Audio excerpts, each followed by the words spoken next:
আসসালামু আলাইকুম এইচএসসি 25 ব্যাচের ভাইয়া এবং আপুরা। কি অবস্থা তোমাদের? আজকে তোমাদের একটা one shot final suggestion class নিচ্ছি। তো কেউ যদি আজকের ক্লাসটা শুরু থেকে শেষ পর্যন্ত করতে পারো ভাইয়া, তাহলে সৃজনশীল নিয়ে তোমাকে বাংলা প্রথম পত্র পরীক্ষায় আর প্যারা খাইতে হবে না। আজকে আমি তোমাকে এমন কিছু চোরাই বুদ্ধি শেখাবো, যেই চোরাই বুদ্ধিগুলো অ্যাপ্লাই করলে ডেফিনেটলি ভাইয়া তুমি সৃজনশীল ভালো করতে পারবা। এখন এখানে গুরুত্বপূর্ণ ফ্যাক্টরটা কি, আজকের ক্লাসে আমরা সৃজনশীল থেকে ভাইয়া সম্ভাব্য যে প্রশ্নগুলো আসতে পারে, কিরকম প্রশ্ন আসে আমাদের। ক নাম্বারে যে প্রশ্নটা আসে এটাকে আমরা বলি জ্ঞানমূলক প্রশ্ন। এটাকে আমরা কি বলি একটু লিখে দিই তোমাদের সকলের জন্য। জ্ঞানমূলক প্রশ্ন আসে। এই জ্ঞানমূলক প্রশ্ন একদম A to Z আমি তোমাদের নোট করে দিব, কাভার করে দিব, টেনশনের কোনো কারণ নাই। এরপরে খ নাম্বারে আমাদের কি ধরনের প্রশ্ন আসে ভাইয়া? আমাদের খ নাম্বারে আসে হচ্ছে অনুধাবনমূলক প্রশ্ন। আমি এটা একটু লিখে দেই, অনুধাবনমূলক প্রশ্ন। তো এই যে আমাদের অনুধাবনমূলক প্রশ্ন আসতেছে, এই অনুধাবনমূলক প্রশ্ন তোমাদেরকে A to Z একটা গাইডলাইন দিয়ে দিব, যাতে করে তুমি এই জায়গাটা পারফর্ম করে আসতে পারো, কোনো টেনশন নাই। এবং গ নাম্বার দেখো, গ নাম্বারে আমাদের যেটা আসে সেটা হচ্ছে প্রয়োগ। এটা তুমি কিভাবে উত্তর করবা এগুলো টিপস তোমাদেরকে দিব এবং এই জিনিসগুলো তোমাদেরকে শেখাবো। এবং ঘ নাম্বারে আমাদের যেটা আসে ভাইয়া সেটা হচ্ছে আমাদের দক্ষতা। তো আজকে আমরা এমন ফরম্যাটে ক্লাসটা করব যেটা আমাদের এক ক্লাসে ভাইয়া 100-র উপরে সৃজনশীল দেখবা যে আমরা সমাধান করে ফেলছি। তাহলে আমরা কি প্রত্যেকটা প্রশ্ন ধরে ধরে পড়বো না, আমাদের টেকনিক অ্যাপ্লাই করতে হবে। কি টেকনিক অ্যাপ্লাই করবো তুমি আজকের ক্লাসটা করো, একদম উড়াধুরা বুঝতে পারবা, চাপ নেওয়ার কোনো সুযোগ নাই। তো এখন আমি প্রথমেই আমরা মেইন আলোচনায় যাব, ঠিক আছে? বললাম না প্রত্যেকটা প্রশ্ন নিয়ে আলোচনা করব।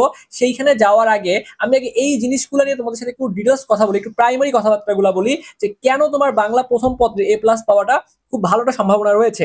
দেখো এখানে দুইটা পার্ট আছে। এক নাম্বার, তুমি যদি চিন্তা করো যে তোমাকে 70 নাম্বার যেটা আছে ভাইয়া, এটা কিন্তু লিখিত অংশ। এই লিখিত অংশে তোমাদের নাম্বার কিন্তু কেটে রাখবে। অনেক সময় দেখবা ভালো লেখার পর নাম্বার পাচ্ছ না। কেন পাচ্ছ না? কারণ তুমি ফরম্যাট ঠিক রাখো নাই, কারণ তুমি জানো না কিভাবে লিখলে নাম্বার পাওয়া যাবে। তো আমি রিকোয়েস্ট করতেছি বারবার, আজকের ক্লাসটা একটু শুরু থেকে শেষ পর্যন্ত দেখো। ফ্রেন্ড সার্কেল যারা আছে শেয়ার করে দাও, ভিডিওটাতে একটু লাইক দাও ভাই, একটা কমেন্ট করো। আশা করি তুমি এখান থেকে অনেক বেশি উপকৃত হবা। এবং যারা প্রথম আজকে ক্লাসটা করতেছো ভাইয়া, কাইন্ডলি একটু সাবস্ক্রাইব করে রাখো। কেন সাবস্ক্রাইব করে রাখবা? পরবর্তীতে বাকি সাবজেক্টের সাজেশনগুলো পাওয়ার জন্য ভাইয়া অবশ্যই সাবস্ক্রাইব করে রাখতে হবে। ওকে, আচ্ছা, তাহলে এবার আমি যেটা বললাম, যে প্রথমেই আমাদের আসবে 70 নম্বরের লিখিত অংশ এবং 2 নম্বরে আসবে আমাদের এমসিকিউ অংশ। তো এমসিকিউ প্রশ্ন আসবে 30টা, তাই না? আচ্ছা, এগুলো তোমরা সবাই জানো, তারপর কেন বলতেছি তুমি বুঝতে পারবা, তুমি এই জিনিসগুলো বুঝতে পারবা। আমি একটু এটা মুছে দিচ্ছি। দেখো তুমি সবগুলো জিনিস বুঝতে পারবা। তাহলে আমাদের টার্গেটটা কোন জায়গায় নেওয়া লাগবে ভাইয়া, তুমি কি বুঝতে পারতেছো? এই যে আমাদের এমসিকিউ যেটা আছে, এই এমসিকিউ 30টার মধ্যে ভালো একটা নাম্বার নিয়ে আসতে হবে যদি আমি A+ ইনশিওর করতে চাই। তো আমার যদি টার্গেট থাকে যে 90%-এর উপর নাম্বার আমি ইনশিওর করব, তাহলে এই এমসিকিউর মধ্যে কিন্তু আমাকে ভালো একটা নাম্বার নিয়ে আসা লাগবে। তাহলে এমসিকিউর জন্য ভাইয়া কি করব? অলরেডি কিন্তু ভাইয়া এমসিকিউ একটা তোমাদের ফাইনাল সাজেশন দিয়েছি। এমসিকিউ একটা ফাইনাল, একটা না দুইটা সাজেশন দিয়েছি। তার মধ্যে আমি তোমাকে বলি তুমি কোন ক্লাসটা আগে করবা। তোমাদের একটা ফাইনাল সাজেশন দিয়েছি। এই ফাইনাল সাজেশনে ভাইয়া আমরা 650টা প্রশ্ন সমাধান করছি। তোমাদের গদ্য, পদ্য, নাটক এবং উপন্যাস থেকে 650টার মতো প্রশ্ন সমাধান করা হয়েছে। তো তোমরা যদি এই 650টা প্রশ্ন তোমার পড়তে মাত্র সময় লাগবে 2 আওয়ার, ঠিক আছে? মাত্র 2 ঘন্টা সময় লাগবে।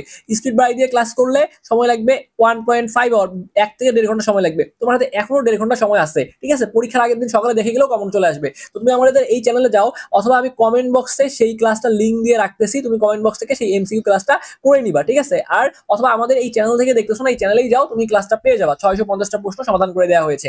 এইটা পড়লে তোমার কি হচ্ছে ভাইয়া, এমসিকিউ কভার আপ হয়ে যাচ্ছে। তাহলে খেলাটা হচ্ছে কোথায় ভাইয়া? আসল খেলাটা হচ্ছে ভাইয়া তাহলে এবার সৃজনশীলের মধ্যে ভালো করতে হবে, সৃজনশীলের মধ্যে ভালো করতে হবে।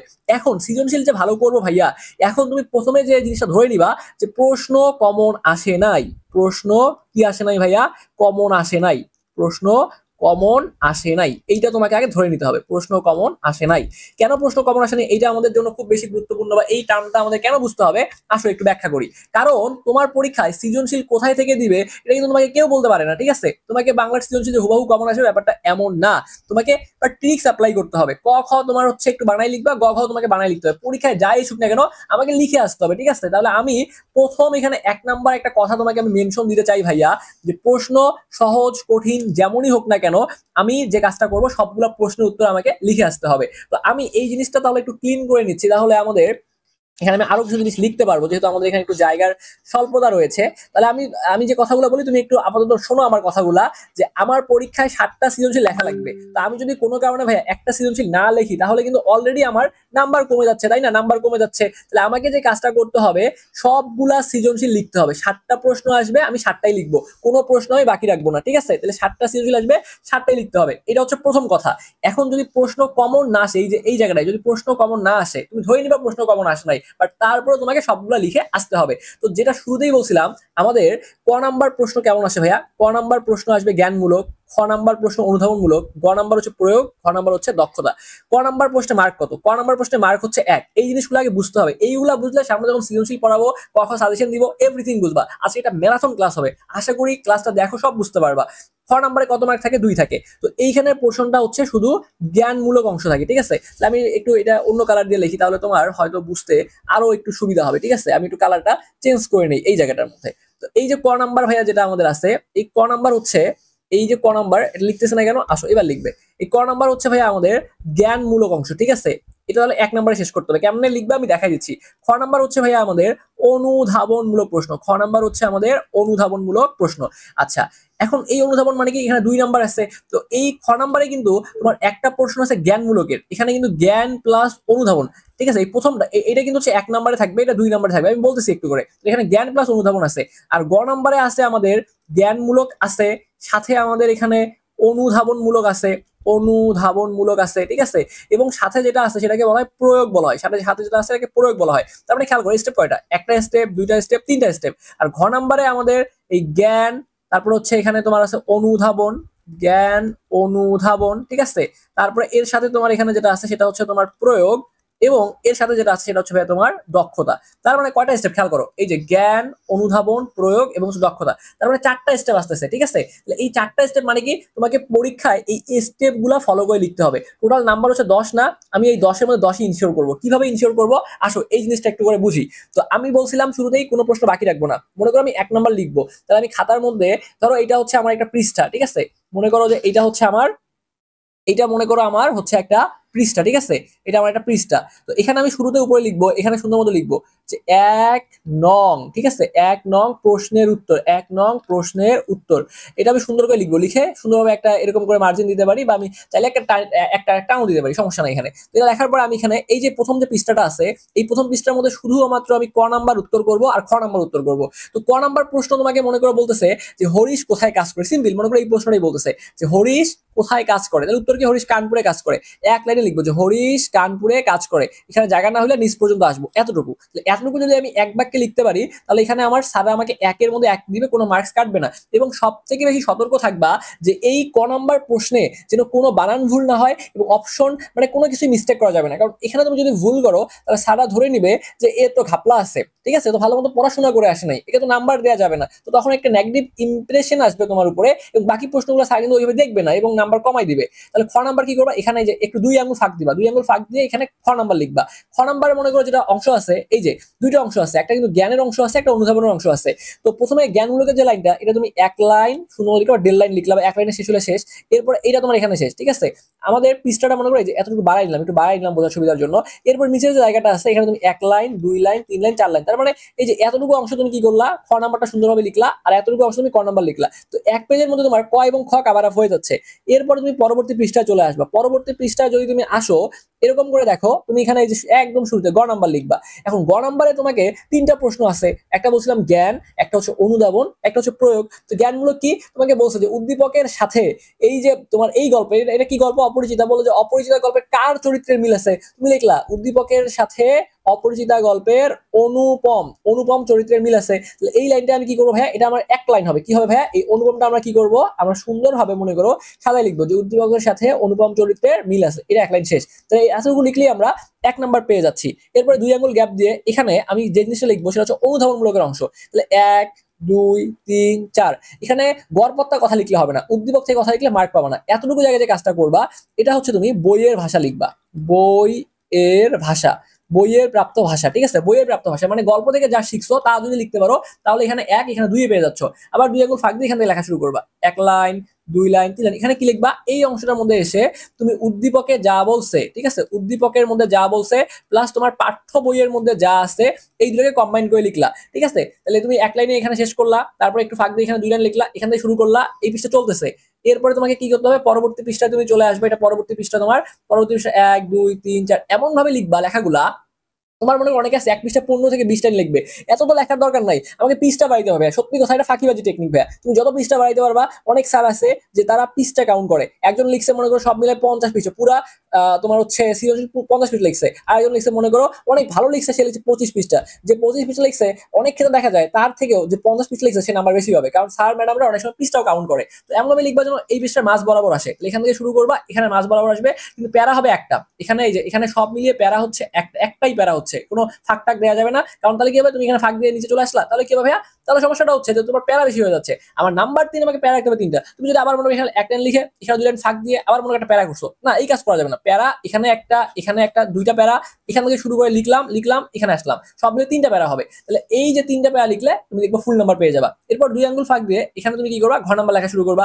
এখানে ঘর নাম্বারের মতো 4টা পোর্শন আছে, জ্ঞান, অনুধাবন, প্রয়োগ এবং দক্ষতা। তাহলে এখানে এক লাইনে তুমি যে কাজটা করবা সেটা হচ্ছে জ্ঞানের উত্তরটা করবা। তারপর 2 আঙ্গুল ফাঁক দিয়ে এখানে যে কাজটা করবা ওই যে বই থেকে, এটা হচ্ছে সরাসরি জ্ঞানমূলক প্রশ্ন, এতটুকু বই থেকে যা পাইছো তা লিখবা। তারপরে পরবর্তী পৃষ্ঠায় চলে আসবা, অথবা তোমার চাইলে দেখা যাবে যে এখানে তোমার যে অংশটা আছে তুমি এখানে একটা স্টেপও করতে পারো, আর জায়গা ফাঁকা থাকলে তোমার 2টা স্টেপ হবে, কোনো সমস্যা নাই। আর জায়গা ফাঁকা না থাকলে তুমি পরবর্তী পৃষ্ঠায় চলে আসবা। তাহলে একটা পৃষ্ঠা, 2টা পৃষ্ঠা, 3 নম্বর 4 নম্বর পৃষ্ঠা আসলা, এখানে শুধু জ্ঞানের অংশটা লিখবে। তোমাকে বলছে যে উদ্দীপকের সাথে কি তুমি একমত, সাদৃশ্য দেখা যাচ্ছে নাকি বৈসাদৃশ্য দেখা যাচ্ছে, এক লাইন লিখে চাইলে এখানে 2 লাইন লিখতে পারো, তারপর আবার এখানে এসে 2 লাইন লিখলা, তাহলে এখানে 2 লাইন লিখলে এখানে 2 লাইন লিখলা।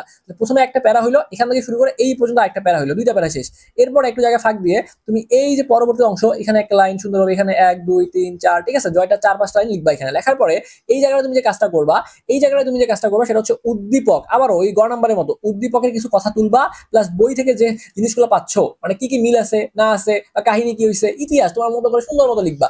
1 2 3 4, এবং দেখো পরবর্তী আরেকটা পৃষ্ঠা 5 পৃষ্ঠা আসবা, 5 নাম্বার পৃষ্ঠা আসবা, এই কাহিনীগুলো একটু টেনে টেনে টেনে বড় করতে হবে কাহিনীগুলোকে। এখানে লিখলা, ঠিক আছে, কয়টা স্টেপ হইলো, এখানে একটা স্টেপ, এখানে 2টা স্টেপ, 3টা স্টেপ, এবং দেখো এই যে এখানে একটা 2টা স্টেপ শেষ হলো, এখানে একটা 3টা স্টেপ তোমার এখানেও শেষ হইতে পারে, এমন হইতে পারে তোমার এই পৃষ্ঠা শেষ হইতে পারে। আবার 2 আঙ্গুল ফাঁক দিয়ে লাস্টে এসে কনক্লুশন মানে সামারি বলবা যে এখানে এই কাহিনী ঘটছে, আমি এর সাথে একমত নই, আমি এর সাথে একমত, এই যে। তাহলে তোমার কয়টা স্টেপ হলো, এই যে একটা স্টেপ, এই যে এখান থেকে এখানে এই পর্যন্ত 2টা স্টেপ, এখান থেকে শুরু করে এই পর্যন্ত 3টা স্টেপ, এখানে একটা 4টা স্টেপ, 1 2 3 4 5। এখন তোমার যদি একটা প্রশ্ন 5 পৃষ্ঠা হয় তাহলে 7টা প্রশ্ন তোমার চলে আসবে 5 7 35 পৃষ্ঠা।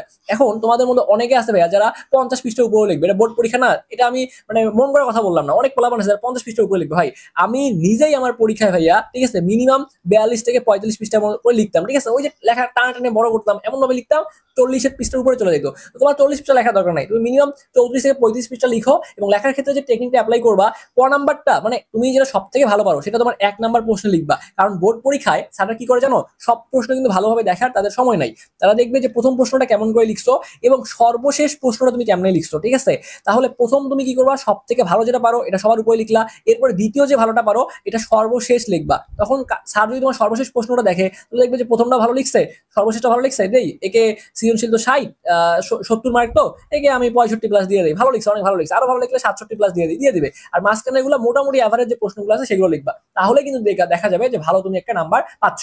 এবং মানে যে কাজটা করবা না সেটা হচ্ছে সর্বশেষ যে প্রশ্ন লিখবা, এমন যেন হয় না যে ভাইয়া ক খ লিখছি, গ খ লেখার সময় নাই, গ খ না লিখলে কিন্তু ভাইয়া অলরেডি তোমার অনেক নাম্বার চলে যাচ্ছে। কারণ তুমি দেখো অনেক কিছু তুমি লিখতেছো না, অনেক কিছু না লিখলে কি তুমি নাম্বার পাবা? তার মানে 2টা প্রশ্ন যদি তুমি সে ফর এক্সাম্পল না লিখো তাহলে 4 আর 3 7 নাম্বার তোমার চলে যাচ্ছে, তাহলে অলরেডি তুমি এ প্লাস থেকে বা ভালো রেজাল্ট কিন্তু অনেকটা ছিটকে যাচ্ছ। তো এই জন্য এই কাজটা কখনো করবা না যে ভাই আমি লিখে আসিনি বা সেরে আসিনি, আমি যেন তোমাদের কাছ থেকে এই কথাটা না শুনি যে ভাইয়া আমি সময় কভার করতে পারিনি, আমি লিখে আসিনি, এইটা করা যাবে না, তোমাকে লিখে আসাই লাগবে। তখন আরো একটু কম করে লিখো, বাট সবগুলা প্রশ্নের উত্তর করে আসতে হবে। তো এবার চলো ভাইয়া আমরা মেইনলি আমাদের যে সাজেশনটা তোমাদেরকে দিব, চলো সেই সাজেশনের মধ্যে আমরা চলে যাই। তো তাহলে চলো আমরা সাজেশন অংশে চলে যাই। এই কালারটা দেখা যাবে? আচ্ছা আমি একটু ব্রাইট কালার নেই তাহলে তোমার বুঝতে সুবিধা হবে, এটা মেবি ভালো দেখা যাবে না, এটা লাল কালারটাই নেই, এটাই মনে হয় পারফেক্ট একটা কালার আমাদের জন্য। ওকে, আচ্ছা, তো দেখো তাহলে আমরা প্রথমেই যে আমরা গদ্যটা দিয়ে শুরু করব, আমরা অপরিচিতা দিয়ে আলোচনা শুরু করব, ঠিক আছে? আচ্ছা, তো এইখানে আমি তোমাদের আরো একটা টিপস দেই। সেই টিপসটা কিরকম, যে যদি ভাইয়া বলি সৃজনশীলের জন্য সব থেকে তিনটা ইম্পর্টেন্ট গদ্য যদি তোমাদেরকে সাজেস্ট করি, তাহলে আমি শুরুতেই যেটার কথা বলবো সেটা হচ্ছে 1 নম্বরে বলবো আমি হচ্ছে অপরিচিতার কথা বলবো। এটা আমি টপের মধ্যে রাখবো, যে তুমি এটা কমন পেতে চলেছো, ইনশাল্লাহ চলে আসবে কমন এটা। এরপরে যেটা রাখবো সেটা হচ্ছে অপরিচিতার পরে রাখবো হচ্ছে বিলাসী, ঠিক আছে? বিলাসীকে রাখবো। দুইটা সাজেশন দিলাম। আরেকটা যদি বলি ভাইয়া, তাহলে আমি সেটাকে রেইনকোট রাখবো। অপরিচিতা, বিলাসী এবং হচ্ছে রেইনকোট, এই তিনটা আমি রাখবো, ঠিক আছে? এরপর যখন পদ্মের মধ্যে যাবো তখন পদ্ম থেকে এরকম 2-3টা বলে দিব, ঠিক আছে? তুমি সবগুলোই পড়বা, বাট এইগুলো আমার কাছে বেশি ইম্পর্টেন্ট লাগতেছে, মনে হচ্ছে এগুলো 100% আসবে। আচ্ছা, তো দেখো 1 নম্বর প্রশ্ন কি বলছে, যে হরিশ কোথায় কাজ করে? তাহলে ডাইরেক্ট উত্তর হরিশ কানপুরে কাজ করে, মুখস্থ করে ফেলো। তাহলে হরিশ কোথায় কাজ করে? কানপুরে কাজ করে, ডিরেক্ট একদম মুখস্থ করতে হবে। কল্যাণী কোন স্টেশনে নেমেছিল? কল্যাণী কানপুর স্টেশনে নেমেছিল, মনে রাখবা কোন স্টেশনে নামছে, কানপুর স্টেশনে নামছে। অপরিচিতা গল্পের মামা অনুপমের চেয়ে কত বছরের বড়? দেখো এটা কিন্তু খুব গুরুত্বপূর্ণ একটা প্রশ্ন, যে অপরিচিতা গল্পের মামা অনুপমের থেকে 6 বছরের বড়। এগুলো কিন্তু তোমাদের এমসিকিউ আসতে পারে, এবং এমসিকিউ যে সাজেশনটা দিচ্ছি, যারা দেখো না সেটা অবশ্যই দেখবা। এরপর দেখো বলছে, কোন কথা স্মরণ করে অনুপমের মামা ও মা একযোগে বিস্তর হাসিলেন? তাহলে কোন কথা, দেখো কি বলছে, গায়ে হলুদের অনুষ্ঠানে বিস্তর লোকের আদর আপ্যায়ন করে তাদের বিদায় দিতে কর্ণপক্ষকে যে নাকাল হতে হবে, সে কথা স্মরণ করে অনুপমের মামা এবং মা একযোগে বিস্তর হাসিলেন।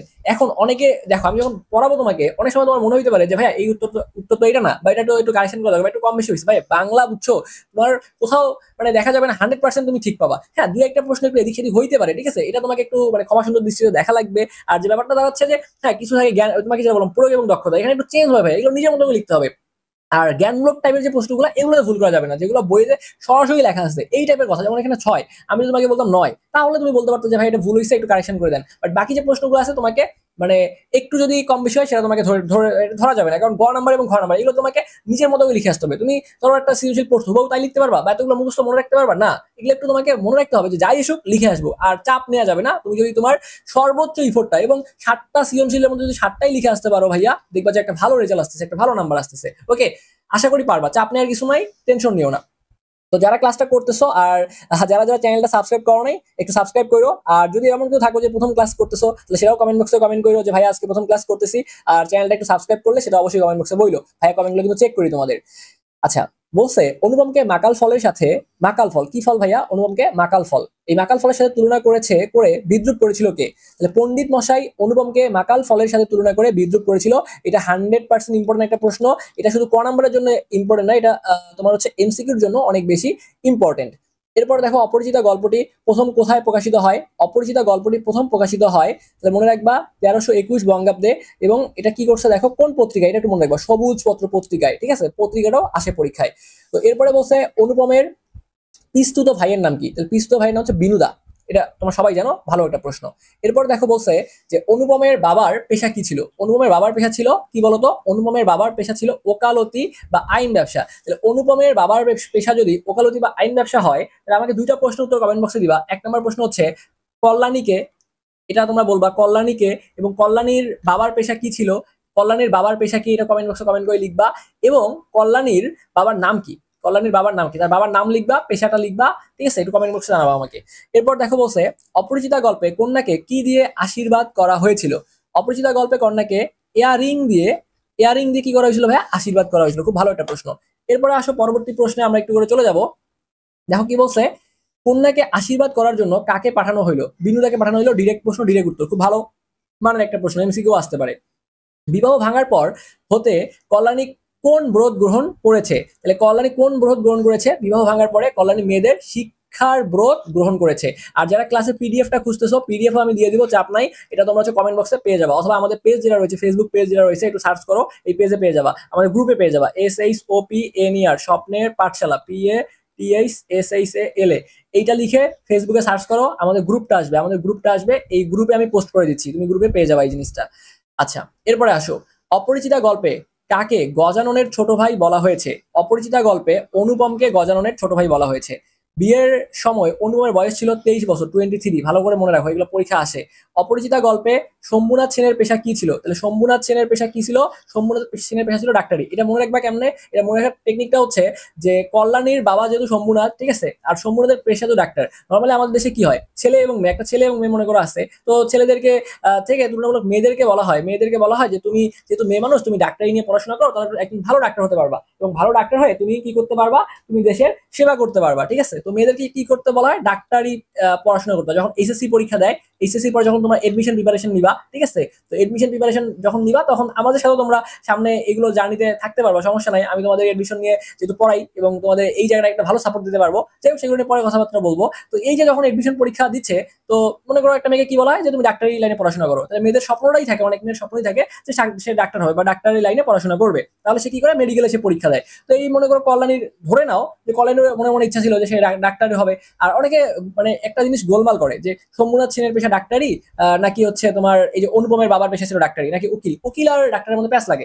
তো মনে রাখবা মেয়ে, মেয়ে হচ্ছে কল্যাণী, আর মেয়ে মানে তার ডাক্তার হওয়ার ইচ্ছা ছিল। তো এই ডাক্তার থেকে মনে রাখবা যেহেতু শম্ভুনাথ সেন তার বাবা, তো এই জন্য শম্ভুনাথ সেনের কি ছিল, পেশা ছিল ডাক্তারি। ঠিক আছে, এটা ওকালতি না। তাহলে আমি বুঝাইতে মনে পারিনি, আমি আবার একটু শর্টকাট বলি। সেটা হচ্ছে যে মেয়ে মানুষদের নর্মালি ডাক্তার হওয়ার ইচ্ছা থাকে, তো সেই মেয়ের সাথে রিলেটেড হচ্ছে ডাক্তার, আর মেয়ের নাম হচ্ছে এখানে কল্যাণী, এই জন্য কল্যাণী। আর পিতা যদি শম্ভুনাথ, এই জন্য শম্ভুনাথ থেকে মনে রাখবে ডাক্তার। তো রিলেটেড আছে ব্যাপারগুলা, মানে এভাবে মনে রাখতে পারো। আর ওইদিকে তোমার হচ্ছে অনুপমের যে পিতা, তার পিতার পেশা ছিল ওকালতি করা, এটা তুমি এভাবে মনে রাখবা। তো এরপরে আসো, বলছে যে শম্ভুনাথ সেন কেমন স্বভাবের মানুষ ছিল? শম্ভুনাথ সেন পরোপকারী, সত্যবাদী। ঠিক আছে, এই দুটো লিখলে হবে, পরোপকারী সত্যবাদী মানুষ ছিল। এরপরে আসো, বলছে যে রবীন্দ্রনাথ ঠাকুরের কোন স্থানে বসবাসের সময়টিকে ছোট গল্প রচনার স্বর্ণযুগ হিসেবে বিবেচিত করা হয়? তাহলে কুষ্টিয়ার শিলাইদহে, এটা ডিরেক্ট উত্তর মুখস্থ করো, কুষ্টিয়ার শিলাইদহে, কুষ্টিয়ার শিলাইদহে। এরপর বলছে মেয়েটি হিন্দিতে কি বলিল? মেয়েটি হিন্দিতে বলিল, না আমরা গাড়ি ছাড়িব না। যখন আমি এমসিকিউ শিওর শর্ট ক্লাসটা নিয়েছিলাম, ওই ক্লাসে কিন্তু আমি প্রত্যেকটা জিনিস কিন্তু তোমাদেরকে বলে দেওয়ার চেষ্টা করছিলাম, এগুলো সবগুলোই বলে দিছি, আমার নিজেরও মনে আছে। তো এরপরে আসো ভাইয়া, যেটা বলছে যে অপরিচিতা গল্পটি প্রকাশিত হয়, তাহলে 1914 সালে প্রথম প্রকাশিত হয়। অভ্র কি, এটা শব্দ থেকে আসছে। অভ্র এক ধরনের খনিজ ধাতু, মুখস্থ করে ফেলো। এরপরে বলছে যে এই যে বিয়ে উপলক্ষে কোথায় আসতে হয়, এটা মনে করো, বিয়ে উপলক্ষে কন্যাকে, এই কন্যা যে পক্ষ আছে তাকে কলকাতায় আসতে হয়। খুব ভালো একটা প্রশ্ন, এটা আমি এমসিকিউ সময় পড়াইছিলাম তোমাদেরকে। পুরাণের প্রজাতির প্রজাপতি, পুরাণের প্রজাপতি দেবতাকে, পুরাণের প্রজাপতি দেবতা হলো জীবের স্রষ্টা বা ব্রহ্মা। ঠিক আছে, ইনি বিয়ের দেবতা। এটা প্রশ্ন আসতে পারে যে বিয়ের দেবতাকে, এইভাবে প্রশ্নগুলো আসতে পারে। এরপর বলছে কল্যাণীর সাথে কয়টি মেয়ে ছিল? কল্যাণীর সাথে 2 থেকে 3টা ছোট ছোট মেয়ে ছিল। কোন স্থানে অনুপমের শরীর মন কাঁপতে লাগলো? কোন বাতাসে অনুপমের শরীর মন কাঁপতে লাগলো? বসন্তের বাতাসে। তাহলে কোন বাতাসে, এখানে দেখো বাতাস আছে, বাতাসের বদি মনে রাখবা বসন্তের বাতাসে। ইয়ারিং কি ভাইয়া? ইয়ারিং ওই যে একটু আগে বলছিলাম না যে মেয়ে দেখার সময় ইয়ারিং দিছিল, ঠিক আছে, তো ওই ইয়ারিং বেসিক্যালি জিনিসটা কি, ইয়ারিং হচ্ছে কানের দুল। তো বিবাহের দিন কল্যাণী কোন রঙের শাড়ি পরেছিল? লাল রঙের শাড়ি পরেছিল। অনুপমের পিতার প্রথম অবকাশ পান কবে? দেখো এগুলো একই সাথে তোমার এমসিকিউ প্রিপারেশন হয়ে যাচ্ছে, তোমার কয়ের প্রিপারেশন হয়ে যাচ্ছে, ঠিক আছে, এবং সৃজনশীল যত আসতে পারে সবগুলোই কিন্তু তোমার এখানে ক নাম্বার পড়াই দেওয়া হচ্ছে। তো কেন তুমি চাপ নিচ্ছ? জাস্ট ক্লাসটা করো, দেখবা যে একদম সবগুলো জিনিস তোমার পরীক্ষা কমন চলে আসবে। তো অনুপমের পিতা প্রথম অবকাশ পান কবে? অনুপমের পিতা প্রথম অবকাশ পান মৃত্যুর পরে। অনুপমকে কে আশীর্বাদ করেন? অনুপমকে আশীর্বাদ করেন হচ্ছে শম্ভুনাথ সেন। শম্ভুনাথ বাবু কখন অনুপমকে প্রথম দেখে? বিয়ের কতদিন পূর্বে? 3 দিন। এই যে 3 দিন, 3 দিন, এটা মনে রাখবা। যে একটা গান আছে না, বন্ধু 3 দিন তোর বাড়িতে গেলাম দেখা পাইলাম না, ঠিক আছে, তো মনে রাখবা যে শম্ভুনাথ বাবু কখন অনুপমকে প্রথম দেখেন? বিবাহের 3 দিন পূর্বে প্রথম দেখছে। আবারও বলতেছি, যারা আমাদের চ্যানেল সাবস্ক্রাইব করেনি একটু কষ্ট করে স্বপ্নের পাঠশালা সাবস্ক্রাইব করো। আর ফেসবুক থেকে দেখলে বা ইউটিউব থেকে দেখলে একটু ফেসবুকে সার্চ করবা SHOPNER, স্বপ্নের পাঠশালা, PATSSALA। তোমাদের সুবিধার জন্য আমি বলে দিচ্ছি, কারণ এখানে আমি সবগুলো আপডেট দিই। স্বপ্নের পাঠশালা বাই শাওন, সব ক্লাসে আপডেট, এবং আমার সাথে তোমরা এখানে কন্ট্যাক্ট করতে পারবা। তো এই জন্যই তোমাদের পেজের নামটা বলে দিলাম, এটা হচ্ছে এফবি পেজ, আমাদের ফেসবুক পেজ। তো যারা এখনো যুক্ত হবে ফেসবুকে সার্চ করে দ্রুত যুক্ত হয়ে যাবে আশা করছি। তো আসো পরবর্তী প্রশ্নে চলে যাই। পরবর্তী প্রশ্ন বলছে যে কুলি কুলি বলে কে ডাক হাঁকতে সারলো লাগলো? কে বলছে কুলি কুলি বলে? অনুপম কুলি কুলি বলে ডাক সারতে লাগলো। বাঙালি মেয়ের গলায় কোন কথা মধুর হয়? বাঙালি মেয়ের গলায় বাংলা কথা মধুর হয়। এরপর দেখো বলছে যে হরিশ মানুষটা কেমন প্রকৃতির ছিল? রসিক স্বভাবের ছিল, এবং এই হরিশ কিন্তু ছিল আসর জমাতে পারদর্শী। হরিশকে কমেন্ট করে জানাবা, হরিশকে। হরিশ হচ্ছে অনুপমের কি বলতো, অনুপমের বন্ধু ছিল, ঠিক আছে, হরিশ ছিল অনুপমের বন্ধু, সে আসর জমাতে পারদর্শী ছিল। পণ্ডিত মশাই অনুপমকে কোন ফুলের সাথে তুলনা করছে? পণ্ডিত মশাই অনুপমকে কোন ফুলের সঙ্গে তুলনা করছে? এটা কি শিমুল ফুল? একটু আমাকে কমেন্ট করে দাও। পণ্ডিত মশাই অনুপমকে কোন ফুলে, এটা উত্তরটা মেবি ভুল আছে না? এটা ও না, আচ্ছা এখানে বলছে কোন ফুলের সাথে, আচ্ছা ফুল ওখানে ছিল তোমাদের হচ্ছে মাকাল ফল, ফল যেটা বলছে সেটা হচ্ছে মাকাল ফল, ঠিক আছে? এটা একটু চেক করে নিবা, মাকাল ফল আর এটা বলছে শিমুল ফুল, এটা একটু তোমরা চেক করে নিবা কাইন্ডলি, আশা করি ঠিকই আছে, একটু দেখে নিবা তারপরেও। অপরিচিতা গল্পের নায়ককে? অপরিচিতা গল্পের নায়ক হচ্ছে অনুপম। অনুপমকে আশীর্বাদ করা হয় কখন? বিবাহের 3 দিন পূর্বে। অনুপম কাকে মাকাল ফল বলে বিদ্রুপ করা হয়েছে, যেটা এখনই বললাম যে মাকাল ফল বলে বিদ্রুপ করা হয়েছে অনুপমকে। আর এখানে যে প্রশ্নটা দেওয়া ছিল সেটা হচ্ছে পণ্ডিত মশাই অনুপমকে কোন ফুলে, ও আচ্ছা এটা ঠিক আছে শিমুল ফুল, আমি ভাবছিলাম মাকাল ফল, আচ্ছা ঠিক আছে ঠিক আছে, আমার একটু দেখতে কম বেশি হয়ে গিয়েছিল। তো এবার আসলে খ নাম্বার প্রশ্নের তোমাদের সাজেশন দিয়ে দিব। খুবই ভালো ভালো একটা প্রশ্ন বলছে, দেখো ফলগুর বালির মতো তিনি আমাদের সমস্ত সংসারটা নিজের অন্তরের মধ্যে শুষিয়া লইয়াছেন। তাহলে ওই যে ফলগুর বালির মতো কে সমস্ত সংসারটাকে শুষিয়া লইছে মামা, এগুলো আমি তোমাদের সাজেশন দিয়ে দিচ্ছি, একবার করে দেখে যাও ভাই এই প্রশ্নগুলা, তোমার গাইড বই টেস্ট পেপার যাই থাকুক না কেন একবার দেখে যাও, 100% প্রশ্ন কমন আসবে। একে তো বরের হাট মহা মহার্য, ঠিক আছে? একে তো বরের হাট মহার্ঘ, তাহার পর ধনুক ভাঙা পণ, অর্থ বুঝিয়ে দাও। তাহলে এখানে দেখো বলছে যে একে তো বরের হাট মহার্ঘ, আসলে বাংলা রিডিং করতে আমার অনেক বেশি কষ্ট হয়ে যাচ্ছে, মানে যেটা বললাম যে অনেকদিন থেকে বাংলা পড়াই না, তো তোমরা তো সবাই জানো যে শাওন ভাইয়া তোমাদের ফিজিক্স পড়াই, ঠিক আছে? ফিজিক্স পড়াই এবং তোমাদের কেমিস্ট্রি পড়াই, এবং তোমাদের সকলের ভালোবাসা আন্তরিকতায় তোমাদের বাংলা সাজেশন চাচ্ছিলা যে ভাইয়া শিওর সব সাজেশন দেন, এই জন্য ক্লাসগুলো নিচ্ছি। তো বাংলা পড়তেই কষ্ট হয়ে যাচ্ছে, আশা করি যে সাজেশনটা মানে এমন ভাবে তৈরি করা হয়েছে এই সাজেশনটা, তুমি এখান থেকে সবগুলো প্রশ্ন কমন পাবা। তো এটা খুবই গুরুত্বপূর্ণ একটা প্রশ্ন, তোমার পরীক্ষায় চলে আসবে, এটা একটু বুঝে লিখতে হবে। অন্নপূর্ণার কোলে গজাননের ছোট ভাই, এই উত্তরে ব্যাখ্যা করো। এটাও খুব ভালো একটা প্রশ্ন, 3টা প্রশ্ন এখানে তোমাদের সাজেশন দিয়ে দিলাম। এরপরে দেখো আরো কয়েকটা প্রশ্ন দিব তোমাদেরকে। কিন্তু ভাগ্য আমার ভালো, এই তো আমি জায়গা পাইয়াছি, বক্তার এমন অনুভূতির কারণ বুঝিয়ে লেখো। এটা খুব ভালো একটা প্রশ্ন। এরপরে দেওয়া আছে যে আমার ভাগ্যের প্রজাপতির সঙ্গে পঞ্চস্বরের বিরোধ নেই, এই ক্রিয়া তাৎপর্য বর্ণনা করবা। অনুমান বিবাহ যাত্রা বর্ণনা দিবা। ঠাট্টার সম্পর্কটাকে স্থায়ী করিবার ইচ্ছা আমার নাই। তো এই প্রশ্নগুলো একটু দেখলে তুমি কমন পাবা। স্পেশালি ক খুব ভালো করে লিখবা, কয়েক তো সবগুলোই সাজেশন দিচ্ছি, খয়েরও সাজেশন দিচ্ছি, একবার গাইড টেস্ট পেপার যা আছে এই প্রশ্নগুলো একটু করে দেখবা, এতেই তোমার কমন চলে আসবে।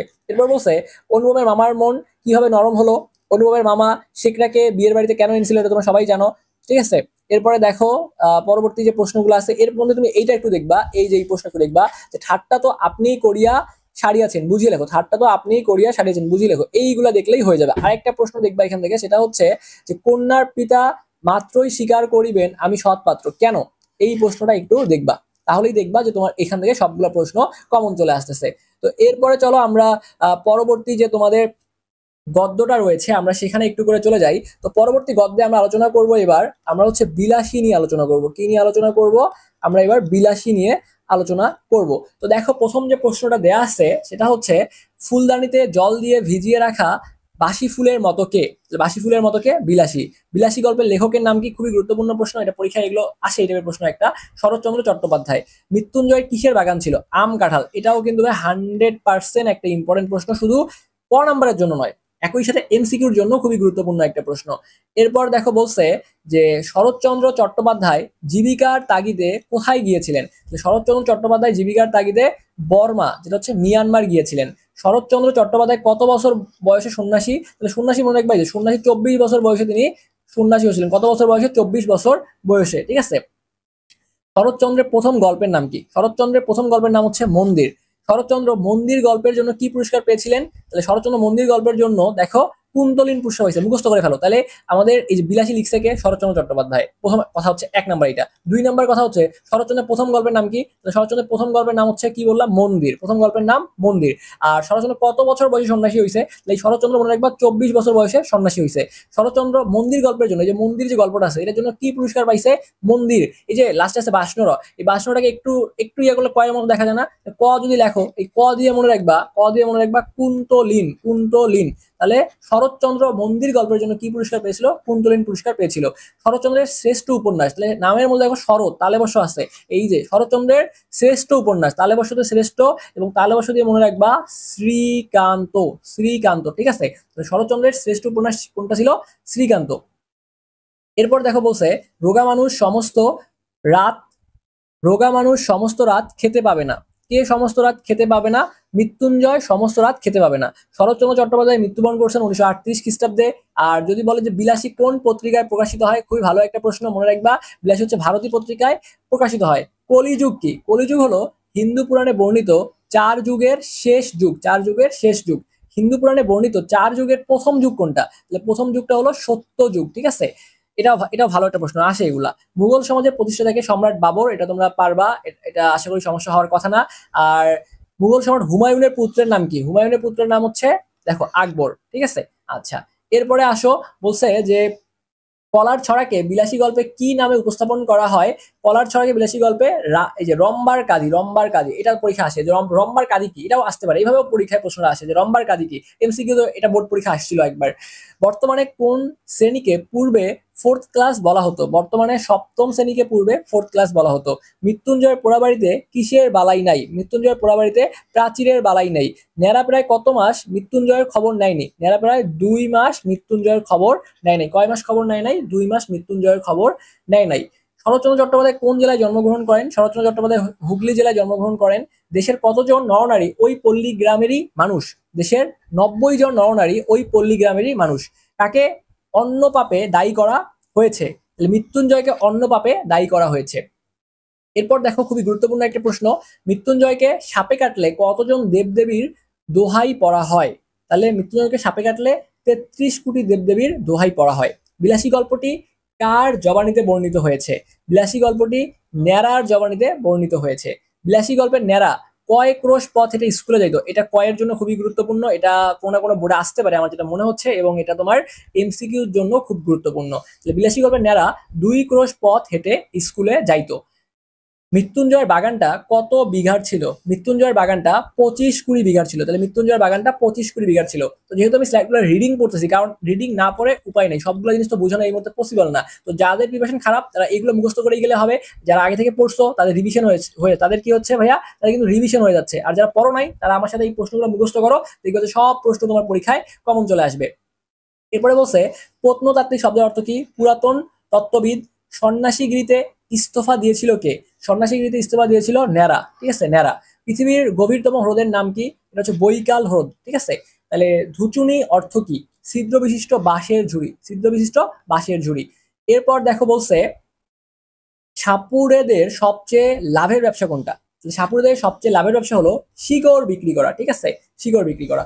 শরৎচন্দ্রকে কত সালে ডিলিট প্রদান করা হয়? 1936 সালে ডিলিট প্রদান করা হয়, ঠিক আছে? আচ্ছা, অমার্জনীয় শব্দটির অর্থ কি? অমার্জনীয় শব্দটির অর্থ হচ্ছে ক্ষমার অযোগ্য। গোখরা সাপ ধরে পোষার শখ ছিল কার? ন্যাড়ার ছিল। এগুলো সবগুলোই গুরুত্বপূর্ণ, একবার করে দেখলেই পারবা। মৃত্যুঞ্জয় কোন বংশের ছেলে? মৃত্যুঞ্জয় কোন বংশের ছেলে? মৃত্যুঞ্জয় মিত্তির বংশের ছেলে। মৃত্যুঞ্জয় কয় মাস শয্যাগত ছিল? মৃত্যুঞ্জয় 1.5 মাস শয্যাগত ছিল। কয় মাস? প্রায় 1.5 মাস শয্যাগত ছিল। বিলাসী গল্পের মৃত্যুঞ্জয় কোন ক্লাসে পড়তো? 3rd ক্লাসে পড়তো। এটাও এমসিকিউতে পড়াইছিলাম, খুব ভালো একটা প্রশ্ন আসতে পারে, একটু দেখবা, এটা খুবই গুরুত্বপূর্ণ, ভেরি ভেরি ইম্পর্টেন্ট একটা কিন্তু প্রশ্ন। এন্ট্রান্স বর্তমানে কোন পরীক্ষার সমতুল্য? মাধ্যমিক পরীক্ষার সমতুল্য। আচ্ছা, এরপরে বলছে সাপের দেবীর নাম কি? সাপের দেবীর নাম হচ্ছে মনসা। এডেন কিসের জন্য বিখ্যাত? এডেন সামুদ্রিক লবণ তৈরির জন্য। কিসের জন্য? সামুদ্রিক লবণ তৈরির জন্য বিখ্যাত। তাহলে আমি আবারও বলতেছি যে সৃজনশীলে ভালো করার টেকনিক হচ্ছে ভাইয়া, এই যে আমরা যে সাজেশনটা দিচ্ছি, এই সাজেশনের ক নাম্বারে ভালো করা, স্যাররা তোমার ক নাম্বার দেখবে আর খ নাম্বারটা ভালো মতো দেখবে। এই দুইটা ভালো করতে পারলে গ এবং ঘয়ের মধ্যে খাতা মনে করো, এইটা যে স্টেপগুলো শিখাইলাম, যে স্টেপগুলো শিখাইলাম, এই স্টেপ ফলো করতে পারলেই কিন্তু 100% তুমি সৃজনশীলে সর্বোচ্চ নাম্বার পাবা। এরপরে দেখো, সৃজনশীলের পরে আমরা অনুধাবনমূলক সাজেশন দিই তোমাদেরকে। ইহা আর একটা শক্তি যাহা বহু স্বামী স্ত্রী 100 বৎসর একত্রে বাস করার পরেও হয়তো তাহার কোনো সন্ধান পায় না, উক্তিটির মর্মার্থ লিখো। এটা খুব ভালো একটা প্রশ্ন, এটা আসতে পারে। ভয় পাই বাড়ার সময় পাইলাম না, উক্তির প্রেক্ষাপট বর্ণনা করো, ঠিক আছে? ভয় পাই বাড়ার সময় পাইলাম না, এই উক্তিটা তোমাদেরকে ব্যাখ্যা করতে হবে। তাহার বয়স 18 কি 28, ঠাহর করিতে পারিলাম না। এটা গুরুত্বপূর্ণ, খুব একটা না। এই যে এই প্রশ্ন একটু দেখো, মৃত্যুঞ্জয়কে জাত বিসর্জনের কারণ বর্ণনা করো। আমি স্লাইডটা যখন দিয়ে দিব তুমি এগুলো একটু পড়ে ফেলবা, এর মধ্যে 5 নাম্বারটা খুব গুরুত্বপূর্ণ। এরপর যদি তোমাকে আরো গুরুত্বপূর্ণ একটা প্রশ্ন বলি, সেটা হচ্ছে এই যে মৃত্যুঞ্জয়ের প্রতি খুরের বৈরী মনোভাবের কারণ কি, এটা দেখবা। আর বাঙালির বিষ বলতে, এগুলো একটু কম ইম্পর্টেন্ট, তুমি প্রথমের যেগুলো বললাম এগুলো একটু দেখলেই দেখবা যে এখান থেকে তোমার পরীক্ষায় কমন চলে আসতেছে। আমি স্লাইডটা দিয়ে দিব, পিডিএফ দিয়ে দিব, টেনশন নিও না ভাইয়া, টেনশন নেওয়ার কিছু নাই, পিডিএফ তোমাদেরকে দিয়ে দিব। এরপরে আসো, পরবর্তীতে আমরা যেটা নিয়ে আলোচনা করব সেটা হচ্ছে আমরা আমার পথ নিয়ে আলোচনা করব। এবার আমরা যেটা আলোচনা শুরু করব সেটা হচ্ছে আমার পথ। আমার পথ।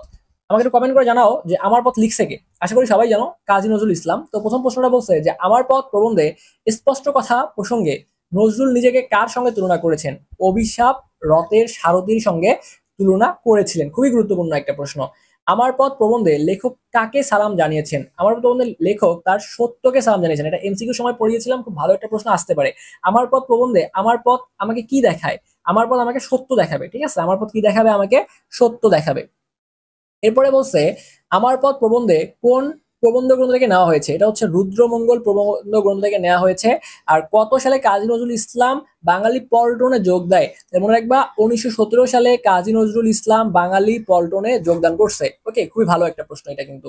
এরপর দেখো বলছে যে কাজী নজরুল ইসলাম কত বছর বয়সে দুরারোগ্য ব্যাধিতে আক্রান্ত হয়েছিলেন? মনে রাখবা কাজী নজরুল ইসলাম মাত্র 33 বছর বয়সে দুরারোগ্য ব্যাধিতে আক্রান্ত হয়েছিলেন। এরপর বলছে কাজী নজরুল ইসলামের মতে কাদের পক্ষে কেবল অসাধ্য সাধন করা সম্ভব? কাজী নজরুল ইসলামের মতে যারা নিজের সত্যকে বড় মনে করে, যারা নিজের সত্যকে বড় মনে করে তাদের পক্ষেই অসাধ্যকে সাধন করা সম্ভব। মানে যাদের ডোন্ট কেয়ার ভাব আছে, ঠিক আছে, তাদের পক্ষে কি করা সম্ভব? অসাধ্যকে সাধন করা সম্ভব। সবচেয়ে বড় ধর্ম কি? সবচেয়ে বড় ধর্ম হচ্ছে মানব ধর্ম। কুহেলিকা কোন ধরনের রচনা? মনে রাখবা কুহেলিকা কাজী নজরুল ইসলামের রচিত একটা উপন্যাস। এটাও কিন্তু আসে এমসিকিউর জন্য, এটা গুরুত্বপূর্ণ, এমসিকিউর জন্যও এটা গুরুত্বপূর্ণ।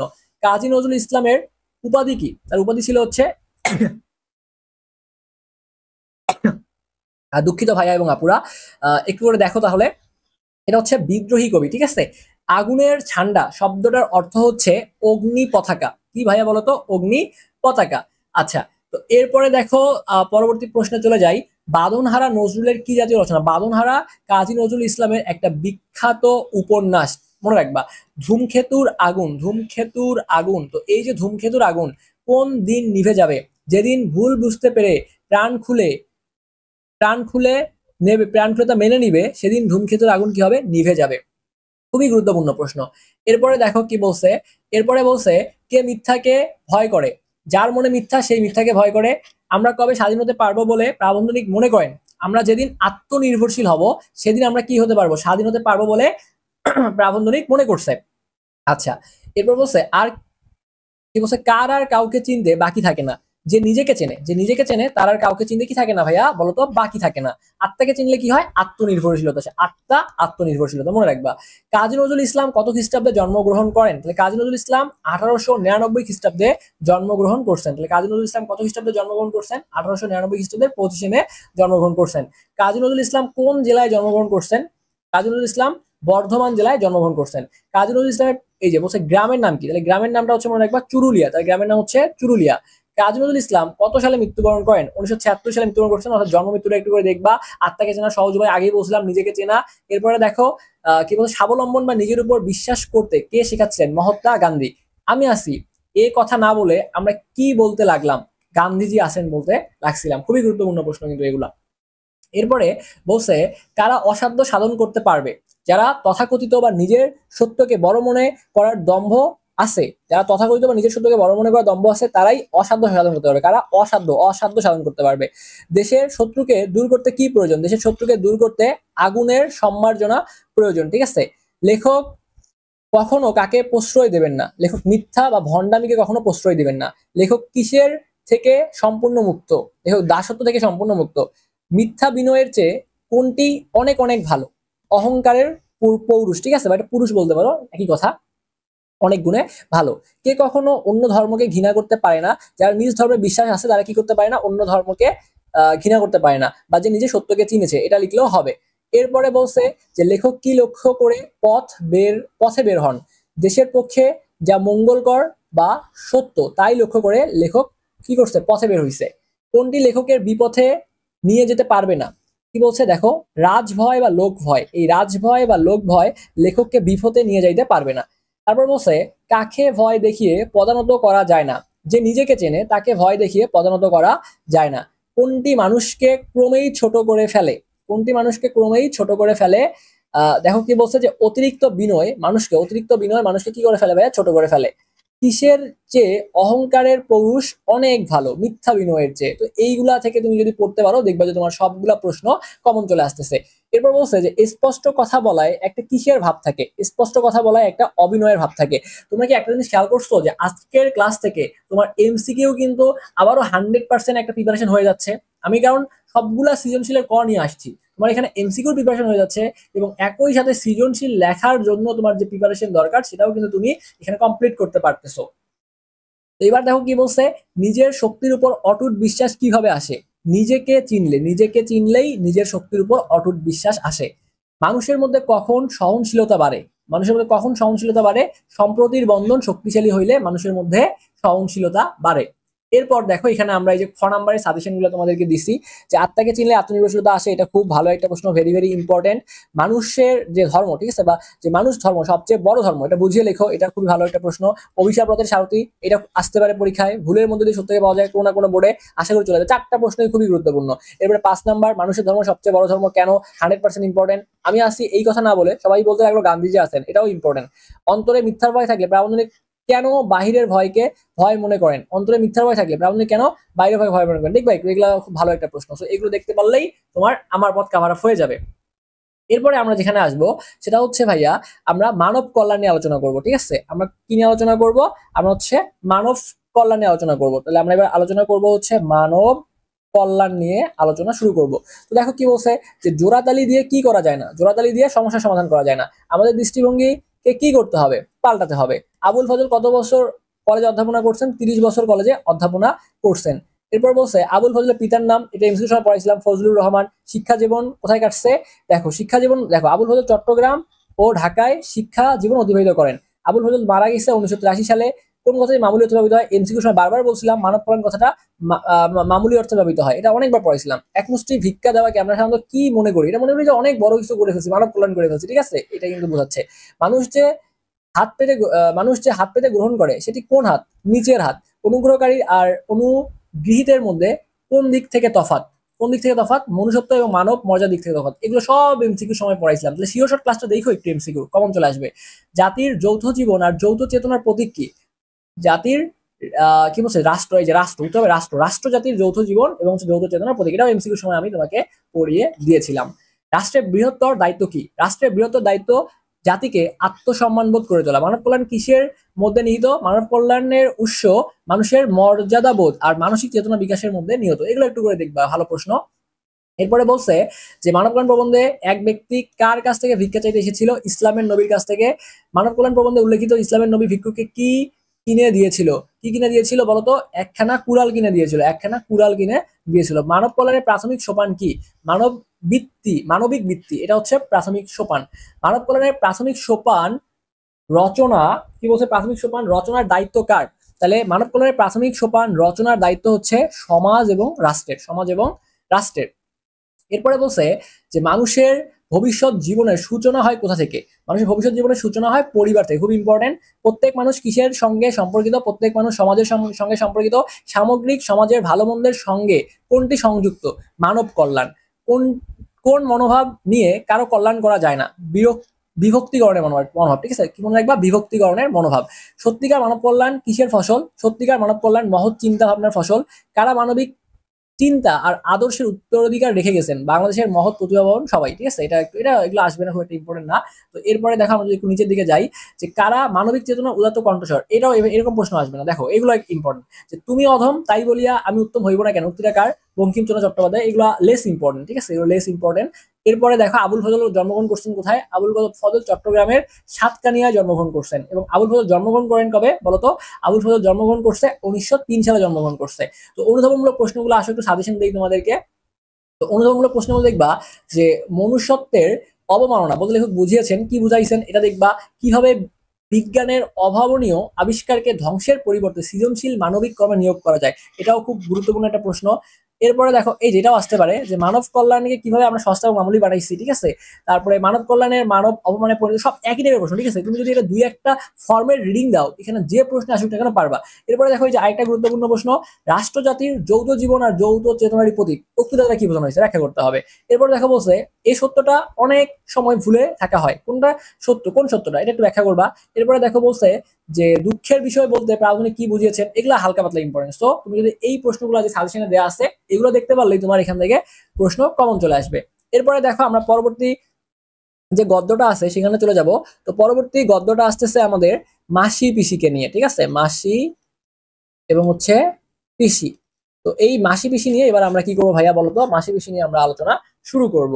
তো এইখানে দেখো প্রথমেই যে প্রশ্নটা এখানে দিছে যে খুনসুটি রাখো দিকি কৈলেশ তোমার, উক্তিটি কার? উক্তিটি ছিল মাসির ছিল, ভুলে আবার পিসি দাগাইও না। সালতি কি? খুবই ইম্পর্টেন্ট, কোনো না কোনো বোর্ড আসতে পারে। সালতি হলো শালকাঠ নির্মিত বা তালকাঠের সরু ডোঙ্গা বা নৌকা, নৌকা, ঠিক আছে। এমসিকিউ আসতে পারে যে সালতি কি, এটা এটা হচ্ছে একটা নৌকা, এমসিকিউর জন্য খুবই গুরুত্বপূর্ণ। এবং হচ্ছে পাতা শূন্য শুকনা গাছটায় কারা বসেছে? পাতা শূন্য শুকনা গাছটায় শকুনেরা উঠে বসেছে, ঠিক আছে, উড়ে এসে বসেছে, দেখবা এটা। মাসি পিসি গল্পের চৌকিদার নাম হচ্ছে কানাই, এটাও গুরুত্বপূর্ণ, এটা এমসিকিউ সময় পড়াইছিলাম। তাহলে কত বছর বেঁচে ছিল? 48 বছর বেঁচে ছিল মানিক বন্দ্যোপাধ্যায়, এগুলো ইম্পর্টেন্ট। মানিক বন্দ্যোপাধ্যায় পিতৃপ্রদত্ত নাম কি? মানিক বন্দ্যোপাধ্যায় পিতৃপ্রদত্ত নাম হচ্ছে প্রবোধ কুমার বন্দ্যোপাধ্যায়, প্রবোধ কুমার বন্দ্যোপাধ্যায়, ঠিক আছে। এরপর বলছে কার শাশুড়ি ননদ বাঘের মতো ছিল?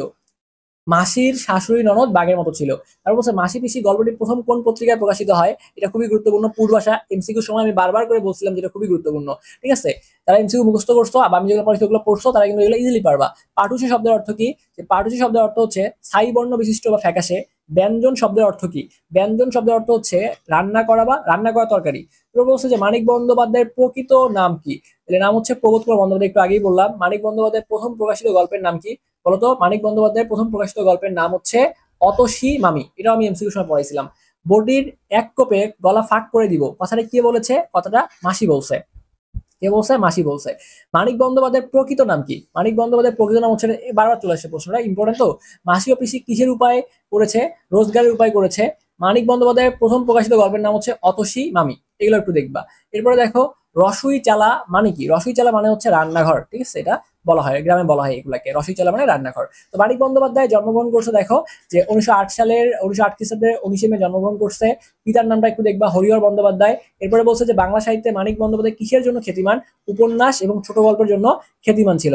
মানিক বন্দ্যোপাধ্যায় পৈতৃক বাড়ি কোথায়? মানিক বন্দ্যোপাধ্যায় পৈতৃক বাড়ি হচ্ছে ঢাকার বিক্রমপুরে। মানিক বন্দ্যোপাধ্যায় কবে মৃত্যুবরণ করছে? 1956 সালে।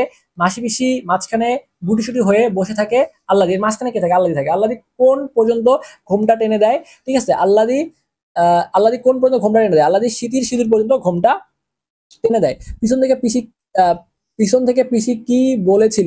অনেকটা পথ যেতে হবে কৈলেশ, অনেকটা পথ যেতে হবে কৈলেশ। মাসি পিসির গলা কেমন? মাসি পিসির গলা হচ্ছে কেমন বলতো? ঝরঝরে। তারপরে বলছে দেখো এটা বলছে কি যোগু, যোগুর সঙ্গে কৈলাসের কোথায় দেখা হয়েছিল? যোগুর সঙ্গে দেখা হয়েছিল চায়ের দোকানে। তারপর বলছে হাতে দুটো পয়সা এলে আমরাও স্বভাব বিগড়ে, তোমারও স্বভাব বিগড়ে যায় কৈলাস, এই কথাটা কার? কথাটা ছিল পিসির ছিল। কার? এটা খুবই ইম্পর্টেন্ট, পিসির ছিল, ঠিক আছে, এটা দেখবো একটু ভাই, খুবই গুরুত্বপূর্ণ। এরপর বলছে লোকটা কেমন বদলে গেছে মাসি, কার কথা বলা হয়েছে? যোগুর কথা বলা হয়েছে। কার কথা বলা হয়েছে? যোগুর কথা বলা হয়েছে। এরপর দেখো যেটা বলছে যে বজ্জাত লোক বজ্জাত হোক খুনে হোক জামাই তো, উক্তিটি কে বলছে? উক্তিটা বলছে মাসি বলছে। কে বলছে ভাই? মাসি বলছে। আচ্ছা, এরপরে দেখো সলসল চোখে একবার বুড়ো রহমান কার দিকে তাকায়? আল্লাদির দিকে তাকায়। কেন তাকায়? কারণ তার মধ্যে সে নিজের মেয়ের ছাপ দেখতে পায়, ঠিক আছে। তো এটা একটু দেখবা। আল্লাদি আল্লাদির কি বলছে? ফেকাশে মুখে রহমান কার? এই যেটা বললাম, ওই যে তার মৃত মেয়ের মুখের ছাপ দেখতে পায়, এটা তোমাকে যেটা বললাম। তারপর বলছে বউ নেওয়ার জন্য কে মামলা করতে চায়? বউ নেওয়ার জন্য গজু, ও গজু না, এটা কি লিখছে? বউ নেওয়ার জন্য যোগু, ঠিক আছে, যোগু, ঠিক আছে, যোগু মামলা করতে চায়। স্বামী নিতে চাইলে বউকে আটকে রাখার আইন নেই, কথাটি কে বলেছে? কথাটা কৈলাস বলছে। কাদের জেল হয়ে যাবে? মাসি পিসির জেল হয়ে যাবে, এগুলো ভালো প্রশ্ন দেখবা। এরপরে বলছে আল্লাদি কাদের সেবা যত্নে বেঁচে গিয়েছিল? আল্লাদি এই যে মাসি পিসি সেবা যত্নে। সকলের নাম ধরে গলা ফাটিয়ে কারা হাঁক দেয়? মাসি পিসি সকলের নাম ধরে গলা ফাটিয়ে হাঁক দেয়, এটাও ভালো প্রশ্ন। এরপরে দেখো যেটা বলছে সেটা সেটা হচ্ছে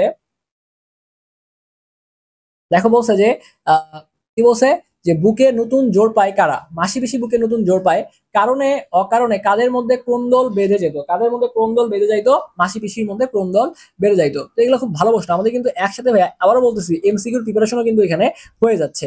ঈষৎ তন্দ্রার ঘোরে কে শিউরে ওঠে, ঈষৎ তন্দ্রার ঘোরে আল্লাদি শিউরে ওঠে, তাহলে ঈষৎ তন্দ্রার ঘোরে কে শিউরে ওঠে, আল্লাদি শিউরে ওঠে। এরপরে দেখো অনুধাবনমূলক প্রশ্নগুলো দিয়ে দিচ্ছি, এগুলো একটু করে দেখে নিবা, দেখবো যেখান থেকে কমন চলে আসতেছে।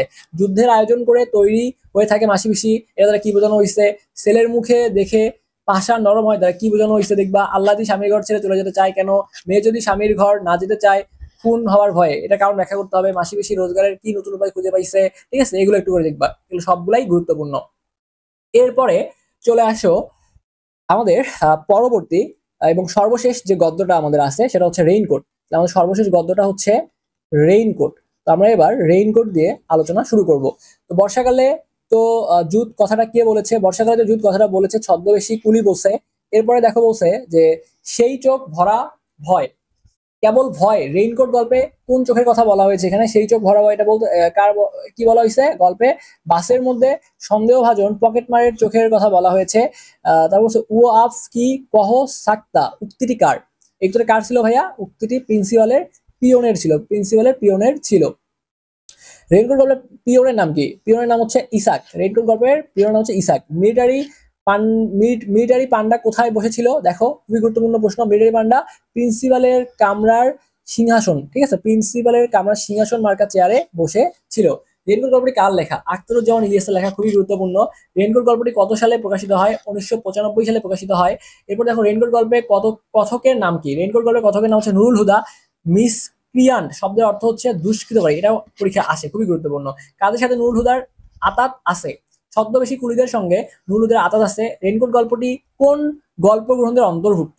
এটা কিন্তু আসে ভাইয়া, এই প্রশ্নটা আসে যে রেইনকোট গল্পটা কোন গল্প গ্রন্থের অন্তর্ভুক্ত। এটা মনে রাখবা যে রেইনকোট গল্পটা জাল স্বপ্ন, ঠিক আছে, জাল স্বপ্ন, স্বপ্নের জাল, এই গল্প গ্রন্থের অন্তর্ভুক্ত। উর্দুর প্রফেসরের নাম কি? উর্দুর প্রফেসরের নাম হচ্ছে আকবর সাজিদ। রেইনকোট গল্পটি কত সালে প্রকাশিত হয়? রেইনকোট গল্পটি 1885 সালে প্রকাশিত হয়। মিন্টু কত তারিখে বাড়ি থেকে মুক্তিযুদ্ধে চলে যায়? মিন্টু কত তারিখে বাড়ি থেকে মুক্তিযুদ্ধে চলে যায়?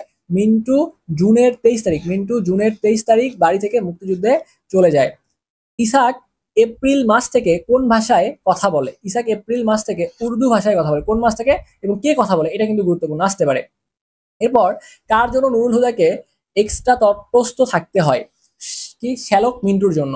রেইনকোট গল্পে মিলিটারি ক্যাম্প কোথায় স্থাপন করা হয়েছিল? এটা হচ্ছে জিমনেশিয়ামের মধ্যে স্থাপন করা ছিল, এমসিকিউ সময় পড়াইছিলাম এটা। রেইনকোট গল্পের প্রিন্সিপালের নাম কি? রেইনকোট গল্পের প্রিন্সিপালের নাম হচ্ছে ডাক্তার আফাজ আহমদ, ঠিক আছে। রেইনকোট গল্পে মানুষ খালি চোখে কি দেখে? রেইনকোট গল্পে মানুষ খালি চোখে নৌকা দেখে, নৌকা দেখে, ঠিক আছে, এটা একটু মনে কি দেখে? যে নৌকা দেখে, নৌকা ভরা অস্ত্র দেখে, ঠিক আছে, নৌকা ভরা অস্ত্র দেখে। দ্বিতীয় বিশ্বযুদ্ধে হিটলারের বাহিনী কোন বাহিনীর কাছে পরাজিত হয়? দ্বিতীয় বিশ্বযুদ্ধে হিটলারের বাহিনী রুশ বাহিনীর কাছে পরাজিত হয়। এরপরে দেখো গুরুত্বপূর্ণ কিছু তোমাদের জ্ঞানমূলক প্রশ্নের পরে অনুধাবনমূলক তোমাদের প্রশ্ন দিয়েছি। যেমন বলছে যে রাশিয়ার ছিল জেনারেল উইন্টার, আমাদের জেনারেল মনসুন, ব্যাখ্যা করে কি বলছে। তারপর হচ্ছে ক্লার্ক ডাউনের রাতে কি ঘটেছিল, এটা একটু দেখবা। আব্বু ছোট মামা হয়েছে, আব্বু ছোট মামা হয়েছে, ব্যাখ্যা করো, এটা কি বোঝাচ্ছে, ব্যাখ্যা করবা। রেইনকোট, এগুলো একটু তুমি, এই যে আমি যে প্রশ্নগুলো দিচ্ছি এগুলো তুমি কি করবা? টেস্ট পেপার, অবশ্যই টেস্ট পেপারে রিডিং দিবা। রেইনকোটের উপর চাবুকের বাড়ি নুরুল হুদার কাছে স্রেফ উৎপাত মনে হয়েছিল কেন? ইসাক মিয়ার দাপট বেড়ে যাওয়ার কারণ কি? এটা বর্ণনা করবা। প্রিন্সিপাল কেন দিনরাত দোয়া দরুদ পড়তো? এটাও খুবই গুরুত্বপূর্ণ একটা প্রশ্ন। এরপর বলছে নুরুল হুদা পরিবারের সবাইকে নিয়ে খাটের নিচে, এই যে কি বলছে যে নুরুল কেন পরিবার সবাইকে নিয়ে খাটের নিচে শুয়েছিলেন, এগুলো একটু দেখবা। তো এইগুলাই তোমাদের জন্য এখানে গুরুত্বপূর্ণ প্রশ্ন, এগুলো দেখতে পারো। এরপর আরেকটা প্রশ্ন দেখতে পারো, এই যে এই প্রশ্নকে দেখবা যে ক্যাপ্টেন এদিকে তাকে ঠেলা মুশকিল কেন, ক্যাপ্টেনের এদিকে তাকে ঠেলা মুশকিল কেন, একটু দেখবা। তো এইগুলো পড়লেই দেখবা যে এগুলোর মধ্যে থেকেই তোমাদের 6 নম্বর প্রশ্ন চলে আসতেছে। আর ক খ পারলে গ ঘ তো কোনো ব্যাপারই না, বুঝতে পারছো কথাগুলা? যদি ক খ পারো তাহলে গ ঘ নিয়ে পরীক্ষায় কোনো প্যারাই হবে না। এরপরে আসো আমরা সোনার তরী নিয়ে আমাদের যে জ্ঞানমূলক প্রশ্নগুলো আছে আমরা সেই প্রশ্নগুলো আলোচনা করব। একই সাথে জ্ঞানমূলকের পাশাপাশি আমাদের MCQ cover up plus revision হয়ে যাচ্ছে। ওকে, আচ্ছা দেখো কি বলছে এখানে। খুরধারা শব্দের অর্থ কি? খুরধারা শব্দের অর্থ খুরের মতো ধারালো যে প্রবাহ বা স্রোত। সোনার তরী কবিতার পূর্ণ ও অপূর্ণ পর্ব কত? এই এই কবিতার পূর্ণ পর্ব হচ্ছে 8 এবং অপূর্ণ পর্ব হচ্ছে 5। সোনার তরী কাব্যগ্রন্থের নাম কবিতা কি? সোনার তরী কাব্যগ্রন্থের নাম কবিতা হচ্ছে সোনার তরী। এরপর বলছে যে শূন্য শব্দটি মাত্রাবিদ্ধ ছন্দে, এটা কত মাত্রাবিদ্ধ? এটা মনে রাখবা তিন, তিন মাত্রা, ঠিক আছে? এটা খুবই গুরুত্বপূর্ণ প্রশ্ন ভাইয়া। এরপর দেখো বলছে রবীন্দ্রনাথের প্রথম কাব্য বনফুল কত বছর বয়সে প্রকাশিত হয়? রবীন্দ্রনাথের প্রথম কাব্য বনফুল 15 বছর বয়সে প্রকাশিত হয়। তাহলে কত বছর বয়সে? 15 বছর বয়সে প্রকাশিত হয়। সোনার তরী কবিতাটি কি জাতীয় কবিতা? এই সোনার তরী কবিতাটা হচ্ছে একটা রূপক কবিতা। কি কবিতা? রূপক কবিতা। সোনার তরী কবিতাটি কোন কাব্য গ্রন্থের অন্তর্ভুক্ত? মনে রাখবা সোনার তরী কবিতাটি সোনার তরী কাব্যগ্রন্থের অন্তর্ভুক্ত। সোনার তরী কবিতায় নৌকা ও মাঝি কিসের প্রতীক? এটা হচ্ছে নৌকা ও মাঝি মহাকালের প্রতীক। দেখবা এগুলো মুখস্থ করতে হবে ভাইয়া। আমি এখানে বেশি সময় নিচ্ছি না, কারণ তোমাকে এই ক্লাসটা শেষ করে একবার পড়াই দিচ্ছি, তুমি এরপর পিডিএফটা মুখস্থ করে যাবা পরীক্ষা দিতে, যেহেতু সময় বেশি নাই। আশা করি এগুলো থেকেই পরীক্ষার প্রশ্ন কমন চলে আসবে, এই জন্য দ্রুত পড়ে যাচ্ছি ভাইয়া তোমার বোঝার সুবিধার জন্য। আপাত দৃষ্টিতে সোনার তরী কবিতাটি কোন ছন্দে রচিত বলে মনে হয়? তাহলে অক্ষরবৃত্ত ছন্দে রচিত বলে মনে হয়। সোনার তরীর নদীটির পরপারে কি দেখা যায়? সোনার তরী নদীটির পরপারে দেখা যাচ্ছে তরুচ্ছায়া মসিমাখা গ্রামখানি। সোনার তরী কবিতায় কতটা চরিত্র পাওয়া যায়? কতটা চরিত্র পাওয়া যায় দেখো তো। সোনার তরী কবিতায় 2টা চরিত্র পাওয়া যায়। সোনার তরী কবিতায় সোনার ধান বলতে কি বোঝানো হয়েছে? সোনার তরী কবিতায় সোনার ধান বলতে জীবনের সৃষ্ট কর্মকে বা সৃষ্টিকর্মকে বোঝানো হয়েছে। সোনার তরী কবিতায় বাঁকা জল, এই যে কি বলছে, বাঁকা জল। বাঁকা জল কিসের প্রতীক? সোনার তরী কবিতায় বাঁকা জল হচ্ছে কাল স্রোতের প্রতীক। সোনার তরী কবিতায় গ্রামের অবস্থা কেমন ছিল? সোনার তরী কবিতায় গ্রামের অবস্থা ছিল মেঘে ঢাকা। এরপরে বলছে সোনার তরী কবিতায় গান গেয়ে কে আসে? দেখো মাঝি, এটা তো এমনিতেই বোঝা যাচ্ছে। আর রবীন্দ্রনাথ ঠাকুর নোবেল পাইছে কত? 1913। এটা তোমরা এমনিতেও জানো, এটা নিয়ে সমস্যা হওয়ার কথা না। এরপর দেখো যে প্রশ্নটা চলে আসতেছে, খুবই গুরুত্বপূর্ণ একটা প্রশ্ন। সোনার তরী কবিতায় ঢেউগুলো কি করে? সোনার তরী কবিতায় ঢেউগুলো ভাঙে দুধারে। এরপরে বলছে রবীন্দ্রনাথ ঠাকুর কত সালে মৃত্যুবরণ করেন? 1941 সালে মৃত্যুবরণ করছেন। সোনার তরী কবিতাটি কবির কোন কাব্যগ্রন্থ থেকে নেওয়া হয়েছে? কোন কাব্যগ্রন্থ থেকে নেওয়া হয়েছে? এটা দেখো সোনার তরী নামক কাব্যগ্রন্থ, একটু আগেই বললাম। তারপর হচ্ছে কখন সোনার তরী কবিতাটি প্রকাশিত হয়? 1894 সালে প্রকাশিত হয়। সোনার ধান বলতে কি বোঝানো হয়েছে? সোনার ধান বলতে বস্তু জাগতিক মহৎ সৃষ্টিকর্মকে বোঝানো হয়েছে। সোনার তরী কবিতাটি কোন ছন্দে? এইটা ইম্পর্টেন্ট ভাই, এইটা ইম্পর্টেন্ট, এটা অনেক ইম্পর্টেন্ট। সোনার তরী কবিতাটি কোন ছন্দে রচিত? মাত্রাবৃত্ত ছন্দে রচিত, এটা মনে রাখবা। তারপর বলছে যে খড় পসরা শব্দের অর্থ কি? খড় পসরা শব্দের অর্থ হলো শানিত বা ধারালো বর্ষা। সোনার তরী কবিতায় কোন ঋতু? এই যে বর্ষা, এটা এমসিকিউ সময় বারবার বলছিলাম। ভরসা অর্থ হচ্ছে আশা। এই দুটাও আমি তোমাদের যখন আমি এমসিকিউ পড়াইছি তখন কিন্তু বলছিলাম যেগুলো খুবই গুরুত্বপূর্ণ। দেখছো এখানেও চলে আসছে। এরপর দেখো বলছে যে সোনার তরীতে কিছুকে ঠাই হলো না কেন? এটা পড়বা। বাঁকা জল বলতে কি বোঝানো হয়েছে এটা একটু দেখবা। এরপরে দেখবা হচ্ছে এখানে গুরুত্বপূর্ণ প্রশ্নগুলোর মধ্যে এই যে জাহালয়ে সিনু ভুলে বলতে কি বোঝানো হয়েছে? একখানি ছোট ক্ষেত আমি একেলা ব্যাখ্যা করো। কবিতাটি পরবার বলতে মধ্যে কি বোঝানো হয়েছে? তৈরি কেন সোনা তৈরি, এগুলা একটু করে দেখবা। এগুলো দেখলেই দেখবা প্রশ্ন কমন চলে আসবে, চাপ নেই। এরপরে আসো পরবর্তী কবিতায় চলে যাব। পরবর্তীতে আমরা আলোচনা করব বিদ্রোহী কবিতা নিয়ে। কি নিয়ে আলোচনা করব? এরপরে আমরা বিদ্রোহী কবিতা নিয়ে আলোচনা করব। তো দেখো বিদ্রোহী কবিতা এখানে কি বলছে, আমরা এই জিনিসগুলো একটু কাভার করার চেষ্টা করি। এখানে আমাদের বিদ্রোহীর মধ্যে যেটা বলছে সেটা হচ্ছে যে নজরুল কোন যুদ্ধের সময় সেনাবাহিনীতে যোগ দিয়েছেন? প্রথম বিশ্বযুদ্ধের সময় কি করছে নজরুল? সেনাবাহিনীতে যোগ দিয়েছেন। নবযুগ কি? নজরুল রচিত সম্পাদিত পত্রিকা। এরপর বলছে কোনটি নজরুল রচিত কাব্য? বিষের বাসী, এটা হচ্ছে নজরুল রচিত কাব্য। আচ্ছা এরপরে দেখো কি বলছে যে সাম্যবাদী কোন ধরনের সাহিত্যকর্ম? সাম্যবাদী হচ্ছে একটা কাব্যগ্রন্থ, এটা হচ্ছে একটা কাব্য গ্রন্থ। চির উন্নত শির কথাটা কিসের পরিচায়ক? অন্যায়ের সামনে মাথা মতো না করা, এটাও 100% ইম্পর্টেন্ট, এটাও 100% ভাইয়া ইম্পর্টেন্ট। বিদ্রোহী কবিতায় কিসের বিরুদ্ধে কবির ক্ষোভ ও বিদ্রোহ ঘোষিত হয়েছে? ঔপনিবেশিক শাসনের বিরুদ্ধে। বিদ্রোহী কবিতার মূল শিক্ষা কি? সোচ্চার হওয়া। কবি অত্যাচারীর কোন জিনিস আর রণক্ষেত্র দেখতে চান না? কৃপান, ঠিক আছে। আচ্ছা এরপরে দেখো কি বলছে এখানে যে বিদ্রোহী কবিতা শেষ হয়েছে কোন প্রত্যাশার মধ্য দিয়ে? অত্যাচারের অবসান। বাংলাদেশের জাতীয় কবিকে এটা আর বললাম না। কাজী নজরুল ইসলাম কত বছর বয়সে পিতাকে হারাইছেন? 8 বছর বয়সে পিতাকে হারাইছেন। এরপরে দেখো ভাইয়া যেটা বলছে কবির পরিবার চরম দারিদ্র। এই চরম দারিদ্রে কেন পতিত হয়েছে? যে কবির পিতার মৃত্যু হয়, কবির পিতার মৃত্যু হয়। এরপর বলছে যে কবি এখন কি বলছে যে কাজী নজরুল ইসলাম কোথায় শিক্ষকতা করেন? গ্রামের মক্তবে তিনি শিক্ষকতা করছেন। এরপর বলছে 12 বছর বয়সে কবি কোথায় যোগ দেন? 12 বছর বয়সে কবি লেটোর দলে যোগ দেন। বিদ্রোহী কবিতাটি কত সালে প্রকাশিত হয়? বিদ্রোহী কবিতাটি 1923 সালে প্রকাশিত হয়। কত সালে প্রকাশিত হয়? 1923 সালে প্রকাশিত হয়। আচ্ছা এরপর বলছে যে এই যে পদ্মভূষণ উপাধি তিনি পাইছেন কত সালে, মনে রাখবা 1960 সালে। এবং কাজী নজরুল ইসলাম কোন পুরস্কার ও সম্মাননায় ভূষিত হয়েছেন? জগত্তারিণী স্বর্ণপদকে ভূষিত হয়েছেন। কাজী নজরুল ইসলাম কত খ্রিস্টাব্দে মৃত্যুবরণ করছেন? 1976 খ্রিস্টাব্দে মৃত্যুবরণ করছেন। বিদ্রোহী কবিতার প্রথম চরণ কি? এই যে বলবীর। এগুলো গুরুত্বপূর্ণ, এগুলো তোমরা পারবা, আশা করি আগে পড়ছো তোমরা হয়তো বা। এরপর বলছে কবির কবির শির দেখে কি নতশির হয়ে যায়? হিমালয় শিখর।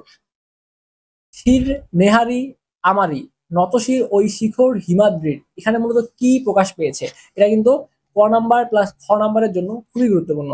এখানে তীব্র আত্মবিশ্বাস প্রকাশ পেয়েছে, তীব্র আত্মবিশ্বাস প্রকাশ পেয়েছে। কবি নিজেকে কিসের নটররাজ হিসেবে ঘোষণা করেছে? কবি নিজেকে মহাপ্রলয়ের নটররাজ হিসেবে ঘোষণা করেছে। এটাও ভালো একটা প্রশ্ন। এরপরে আসো কি বলছে দেখো, যে বিদ্রোহী কবিতায় কবি সব ভেঙে চুরে চুরমার চুরমার বা চুরমান কেন করেন?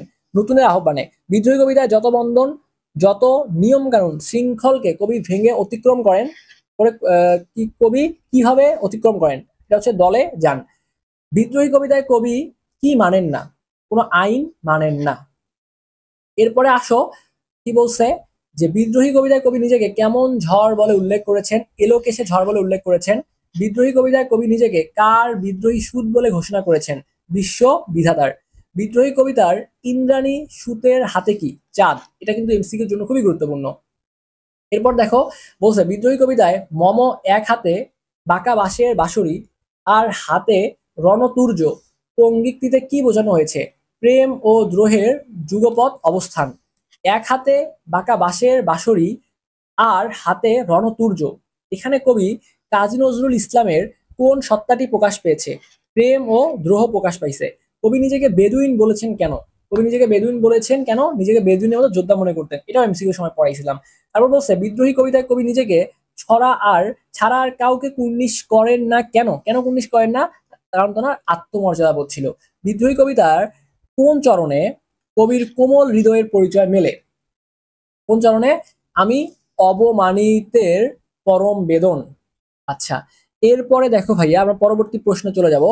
বিদ্রোহী কবিতায় কবি আচ্ছা কবি কাকে ছাড়া আর অন্য কাউকে উনিশ কয় না? এটা তো বলছিলাম, নিজেকে এগুলো পরীক্ষা আসেই ভাইয়া, এগুলো প্রত্যেকবারই আসে, তুমি ভালো মতো দেখবা এগুলা। কবি নিজেকে কার ডমরু ত্রিশূল বলেছেন? পিনাক পানির। বিদ্রোহী কবিতায় কবি নিজেকে কার দণ্ড বলে অভিহিত করেছেন? ধর্মরাজের। ধর্মরাজের। বিদ্রোহী কবিতায় কাকে খ্যাপা বলা হয়েছে? বিদ্রোহী কবিতায় দুর্বাসাকে খ্যাপা বলা হয়েছে। নজরুল দাবানল হয়ে কি দাহন করবেন? নজরুল দাবানল হয়ে বিশ্ব দাহন করবেন। কবি নিজেকে কার উন্মন মন বলেছেন? উদাসীর উন্মন মন বলেছেন। বিদ্রোহী কবিতায় কবি কার বুকের ক্রন্দন শ্বাস? বিধবার। বিদ্রোহী কবিতায় কবি কার বঞ্চিত ব্যথা? গৃহহারা পথিকের। কবি নিজেকে কার বাঁশরীর সাথে তুলনা করেছেন? ওর অফি অফিয়ার্সের। ঠিক আছে, অফিয়ার্সের। আচ্ছা, কি বলছে কবি ঘুম চুমু দিয়ে কি করেন? নিখিল বিশ্বকে কি করেন দেখো তো? নিঝুম করেন। ঠিক আছে। আচ্ছা, এই তার বলছে ঘুম চুমু দিয়ে কবি নিখিল বিশ্বে নিঝুম চরণটিতে নজরুলের কোন মনোভাব প্রকাশ পেয়েছে? কোন মনোভাব প্রকাশ পেয়েছে এটাতে? এই লাইনটার মধ্যে শান্তি প্রতিষ্ঠার প্রত্যাশা। শান্তি প্রতিষ্ঠার প্রত্যাশা। আমি শ্যামের হাতের বাঁশরি। আমি শ্যামের হাতের বাঁশরি। এখানে শ্যাম বলতে কাকে বোঝানো হয়েছে? শ্রীকৃষ্ণকে বোঝানো হয়েছে। কবি নিজেকে বিদ্রোহবাহী বলেছেন কেন? তিনি বিদ্রোহ ছড়িয়ে দেন বলে। নজরুল নিজেকে কার নজরুল নিজেকে কার কঠোর কুঠারের সাথে তুলনা করেছেন? পরশুরামের। পরশুরামের। ঠিক আছে। আচ্ছা, দেখো এরপরে কবি নিজেকে চির বিদ্রোহ বলেছেন কেন? তার বিদ্রোহ নিরন্তর বলে। কবি বিশ্বকে কি বলছে? নিক্ষত্রিয় করতে চান কেন? শান্তি প্রতিষ্ঠার জন্য। এরপর বলছে কবি অসীম বিশ্বকে উপড়ে ফেলতে চেয়েছেন কেন? নবসৃষ্টির মহানন্দ লাভ করতে। মহাবিদ্রোহ রণক্লান্ত। এইখানে রণ কিসের বিরুদ্ধে? অন্যায় অত্যাচার। রণ কিসের বিরুদ্ধে? অন্যায় অত্যাচারের বিরুদ্ধে। কবি কার ক্রন্দন রোল আকাশে বাতাসে ধন্যিবে না বলে কামনা করেন? উৎপীড়িতের। ঠিক আছে, উৎপীড়িতের। তো এই প্রশ্নগুলো যদি পড়তে পারো ভাইয়া, তাহলে দেখবা তোমার এমসিকিউ প্লাস সৃজনশীলের ক খ সবগুলা এখানে কিন্তু তোমার কাভার হয়ে যাচ্ছে। তো এরপরে আমরা পরবর্তীতে দেখো এই যে এখানে তোমাদের সৃজনশীলের জন্য খ নাম্বার গুলো দিয়ে রাখছি। এই যে এখানে একটা প্রশ্ন দিছি, এটা দেখবা। আবার এখানে তোমাদের এই যে আরো কিছু প্রশ্ন দেওয়া আছে। মম এক হাতে বাঁকা বাঁশের বাঁশরি, এটা ভালো গুরুত্বপূর্ণ। তারপর আমি দুর্বার ভেঙে আমি ভেঙে সব করি চুরমার, এটাও গুরুত্বপূর্ণ। আমি চেঙ্গিস বলতে কবি কি বুঝেছেন এটাও আসতে পারে। তারপরে অরফিয়াসের বাঁশুরি বলতে কবি কি বুঝেছেন এগুলো একটু করে দেখবা। এরপর আরো একটা গুরুত্বপূর্ণ প্রশ্ন হচ্ছে যে 9 নাম্বারটা, 9 নাম্বারটা অনেক গুরুত্বপূর্ণ। শির নেহারি আমারই নত শির ওই শিখর হিমাদ্রির ব্যাখ্যা করো কি বলছে এখানে, ঠিক আছে। আর কবি নিজেকে পৃথিবীর অভিশাপ বলেছেন কেন, কেন অভিশাপ বলছেন, এই যে প্রশ্নগুলো এগুলো কিন্তু ভাইয়া পরীক্ষা আসে। এই টাইপের প্রশ্নগুলো কি করে ভাইয়া পরীক্ষা আসে, এগুলো একটু দেখবা। এরপরে ভাইয়া আমরা পরবর্তীতে প্রতিদানের মধ্যে চলে যাব। সো প্রতিদান যেটা আছে, তো আমরা চলো সেখানে চলে যাই। আমি একটু পানি খেয়ে নিচ্ছি, আমাকে একটু সময় দাও।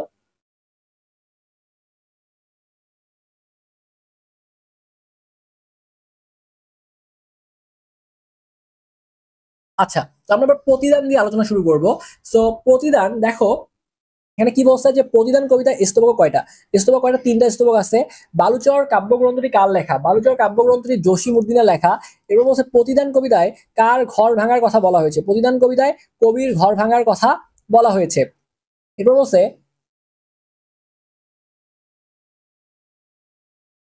দেখো, এরপর বলা হয়েছে যে কবিকে যে পথের বিরাগী করেছে, কবি তার জন্য কি করেন, যে কবিকে পথের বিরাগী করেছে কবি তার জন্য পথে পথে ঘোরেন, কি করছে, কবি তার জন্য পথে পথে ঘোরেন।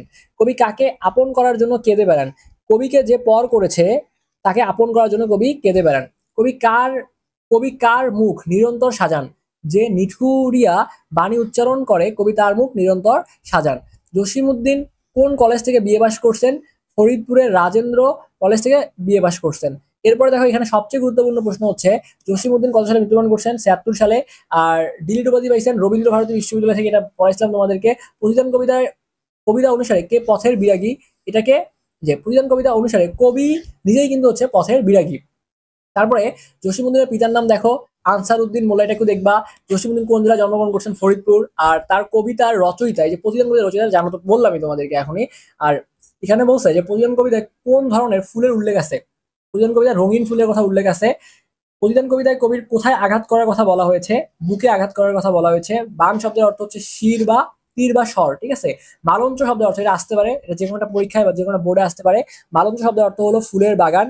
বিরাগী শব্দের অর্থ হলো উদাসীন। বাণী শব্দের অর্থ কি, বাণী শব্দের অর্থ হলো দেখো ভাষণ বা কথা, ভাষণ বা কথা। রজনী শব্দের অর্থ কি, রাত, এটা তোমরা জানো। এরপরে দেখো এখানে তোমাদের অনুধাবনমূলক প্রশ্নগুলো দিছি, সব থেকে গুরুত্বপূর্ণ প্রশ্ন যে প্রথমেই দেওয়া আছে, যে মোরে কইল পথের বিরাগী, পথে পথে আমি ফিরি তার লাগি, ব্যাখ্যা করো। আমার এ ঘর ভাঙিয়াছে যেবা আমি বাঁধি তার ঘর, উক্তিটির মধ্যে কবির কোন চেতনা প্রকাশ করছে, খুবই গুরুত্বপূর্ণ এটা একটা প্রশ্ন। কবি কার জন্য কাঁদেন, এটা তুলনামূলক একটু কম গুরুত্বপূর্ণ আগেরটার থেকে। এরপরে বলছে কবি কাটার বিনিময়ে ফুল দান করতে চান কেন, এটাও পরীক্ষা আসে। আপন করিতে কাঁদিয়া বেড়াই যে মোরে করেছে পর, এখানে কবি কি বুঝাইছে। এরপরে দেখবা যেটা, সেটা হচ্ছে কবিকে যে পর করেছে তাকে আপন করার জন্য কাঁদে বেড়াই, ওই সিমিলার টাইপের সবগুলোই প্রশ্ন, সিমিলার টাইপের প্রশ্ন। একটা বললেই বাকি সবগুলো বানায় লিখতে পারবা, ঠিক আছে। জাস্ট ধারণা নিবা, এরপর উড়াদুড়া ভাবে বানায় লিখবা। এরপর দেখো আসতেছি, তাহারই পরে মনে। তো এখানে কি বলছে যে কহিল সে স্নিগ্ধ আঁখি তুলি, কার কথা বলা হয়েছে, এখানে কবির কথা বলা হয়েছে। তাহারই মনে পড়ে কবিতায় কবি নীরবতার কারণ কি, প্রিয়জন হারাইছে, ঠিক আছে, প্রিয়জন হারাইছে। এরপর দেখো তোমাদের যদি কারো প্রিয়জন হারায়, ঠিক আছে, অলরেডি হারায় থাকে, তাহলে সেটা একটু তোমরা কমেন্ট বক্সে কমেন্ট করে জানাইতে পারো যে ভাইয়া আমার প্রিয়জন হারাইছে বা হারায় নাই, এরকম বলতে পারো, ঠিক আছে। এই সময় প্রিয়জন বাদ দিয়ে একটু পড়ার টেবিলে মনোযোগ দাও, পড়াশোনা করো, পরীক্ষা ভালো মতো দাও, ঠিক আছে। এগুলো মানে উল্টাপাল্টা জিনিস নিয়ে ভাবার আপাতত সময় নাই, ঠিক আছে। একটু ভালো মতো পরীক্ষাগুলো দাও, আশা করি পরীক্ষা ভালো দিবা, ঠিক আছে। তোমরা সবাই ভালো, এবং এইচএসসি 25, ঠিক আছে, তোমাদের সেই কেলিভার আছে, তোমাদের সেই আমি জানি তোমরা পারবা, তোমাদের মধ্যে সেই প্রচেষ্টাও আছে, তোমরা চেষ্টা করতেছো, কারণ না হলে তুমি এত লম্বা ক্লাস করতে না। তো আশা করি পারবা, একটা রোজের পরীক্ষা দিয়ে আসো, ইনশাল্লাহ দেখা হবে তোমাদের সাথে একদম বিজয়ী।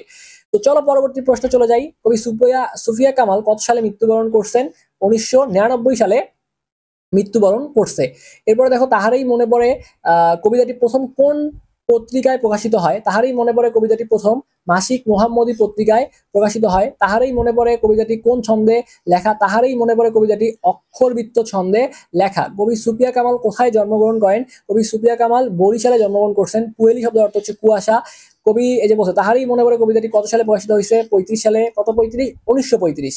তারপর বলছে ঋতুর রাজন কি লাভ করেনি বলে কবির জিজ্ঞাসা, ঋতুর রাজন পুষ্পরতি লাভ করেনি, এটাই কবির জিজ্ঞাসা। মাধবী শব্দের অর্থ হচ্ছে বাসন্তী লতা। তাহারই পরে মনে কবিতাটি কতটি চরণ রয়েছে, এই কবিতাটায় 30টা চরণ রয়েছে। কতটা চরণ রয়েছে ভাই এই কবিতার মধ্যে, এই কবিতায় একটু আমাকে বলবা কতটা চরণ রয়েছে এই কবিতায়, 30টা চরণ রয়েছে। আচ্ছা, এরপরে বলছে ইতল বিতল কোন ধরনের রচনা? এটা হচ্ছে একটা শিশু সাহিত্য, এটাও আসতে পারে পরীক্ষায়। এরপর বলছে সুফিয়া কামাল কি সম্ভাষণে ভূষিত হয়েছেন? জননী সম্ভাষণে ভূষিত হয়েছেন। এরপরে দেখো কুড়ি শব্দের অর্থ কি? কুড়ি শব্দের অর্থ হচ্ছে মুকুল বা অফোটা ফুল। সুফিয়া কামাল কতদূর পড়ালেখা করছেন? সুফিয়া কামাল কত লেখা করছেন? তিনি একজন স্বশিক্ষায় শিক্ষিত, একটু দেখবা এই যে এই জায়গাটায়।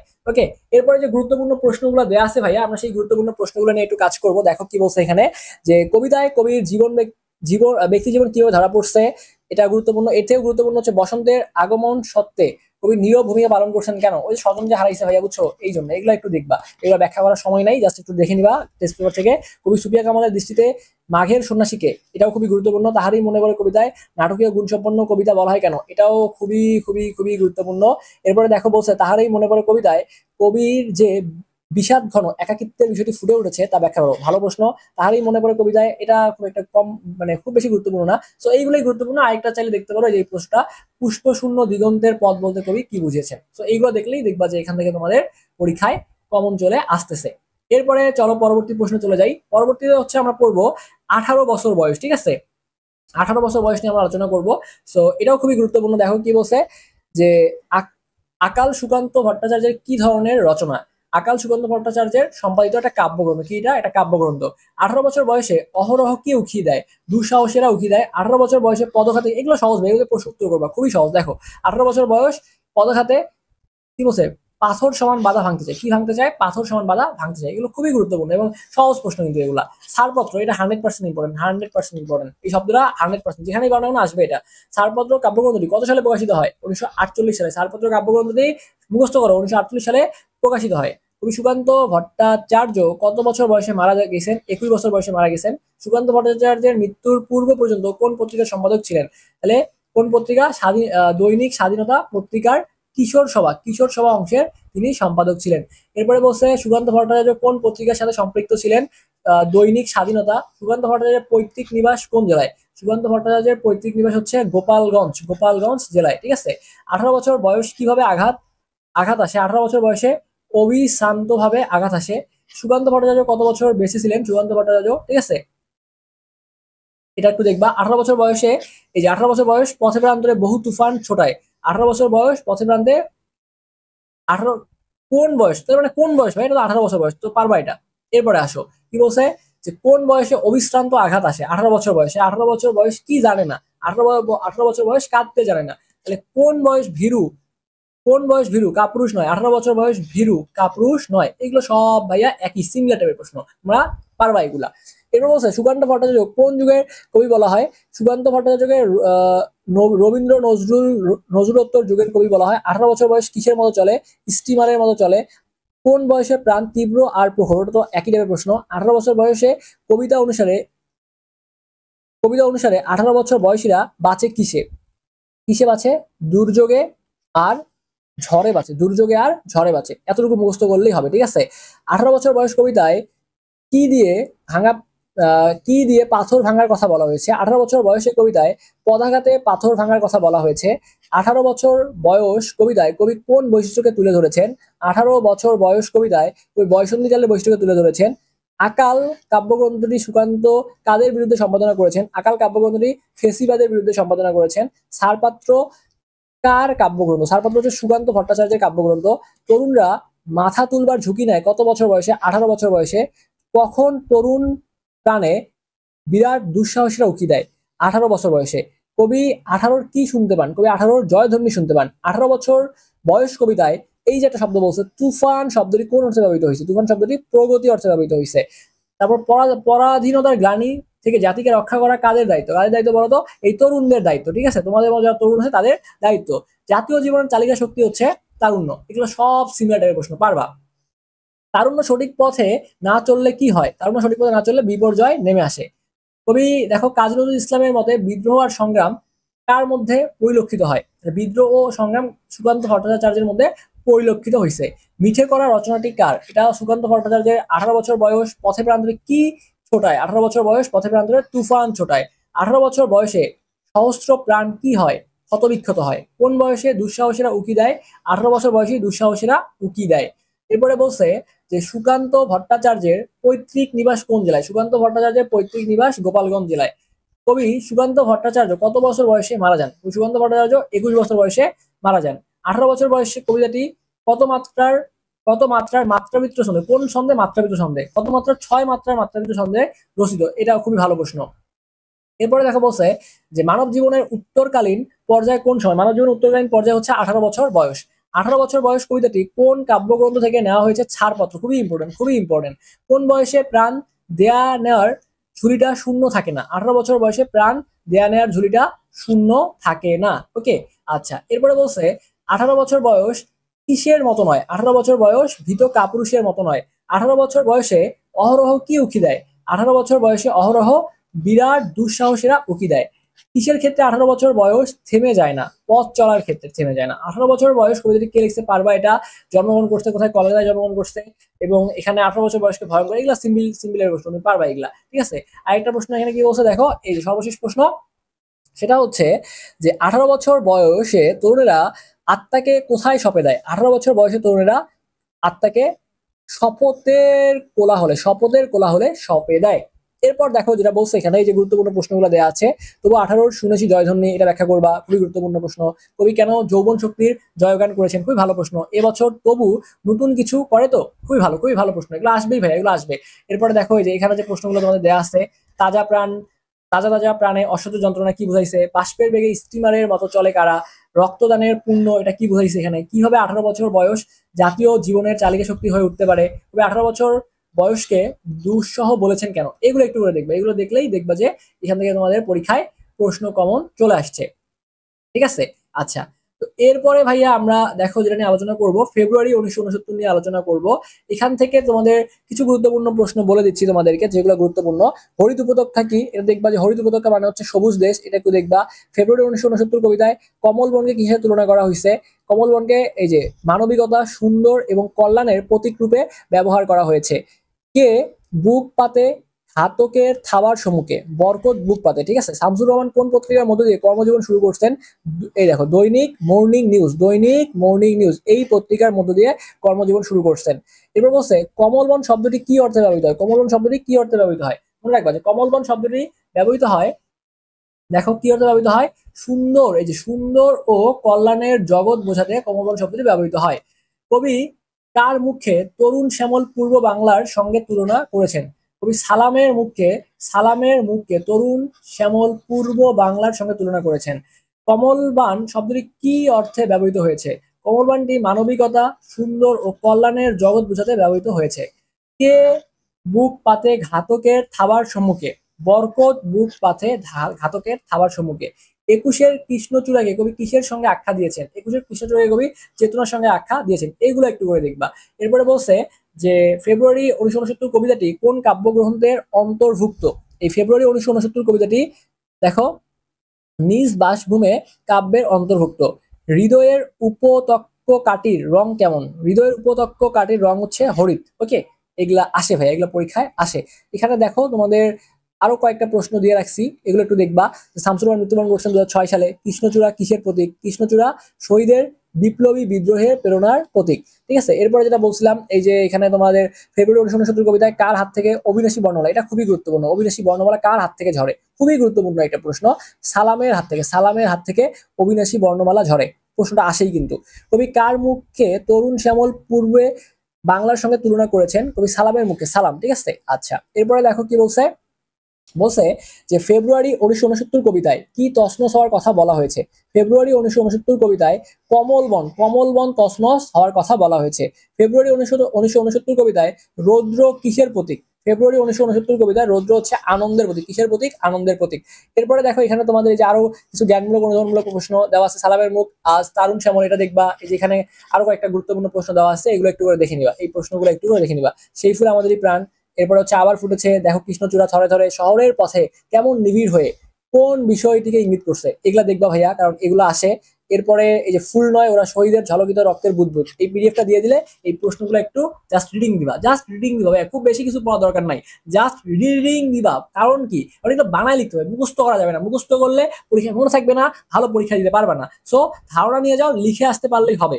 এরপরে দেখো আমি কিংবদন্তির কথা বলছি। কিংবদন্তি শব্দের অর্থ হচ্ছে জনশ্রুতি। জিহ্বায় উচ্চারিত শব্দের সত্য শব্দ কি? জিহ্বায় উচ্চারিত প্রতিটি সত্য শব্দ কবিতা, প্রতিটি সত্য শব্দ কবিতা। আমি কিংবদন্তির কথা বলছি, কবিতাটি কোন ছন্দে রচিত? কবিতাটি কোন ছন্দে রচিত? আমি কিংবদন্তির কথা বলছি, কবিতাটি গদ্য ছন্দে রচিত। অভ্যুত্থান শব্দের অর্থ কি? অভ্যুত্থান শব্দের অর্থ হলো উত্থান বা জাগরণ। ইস্পাতের তরবারি কাকে সশস্ত্র করবে?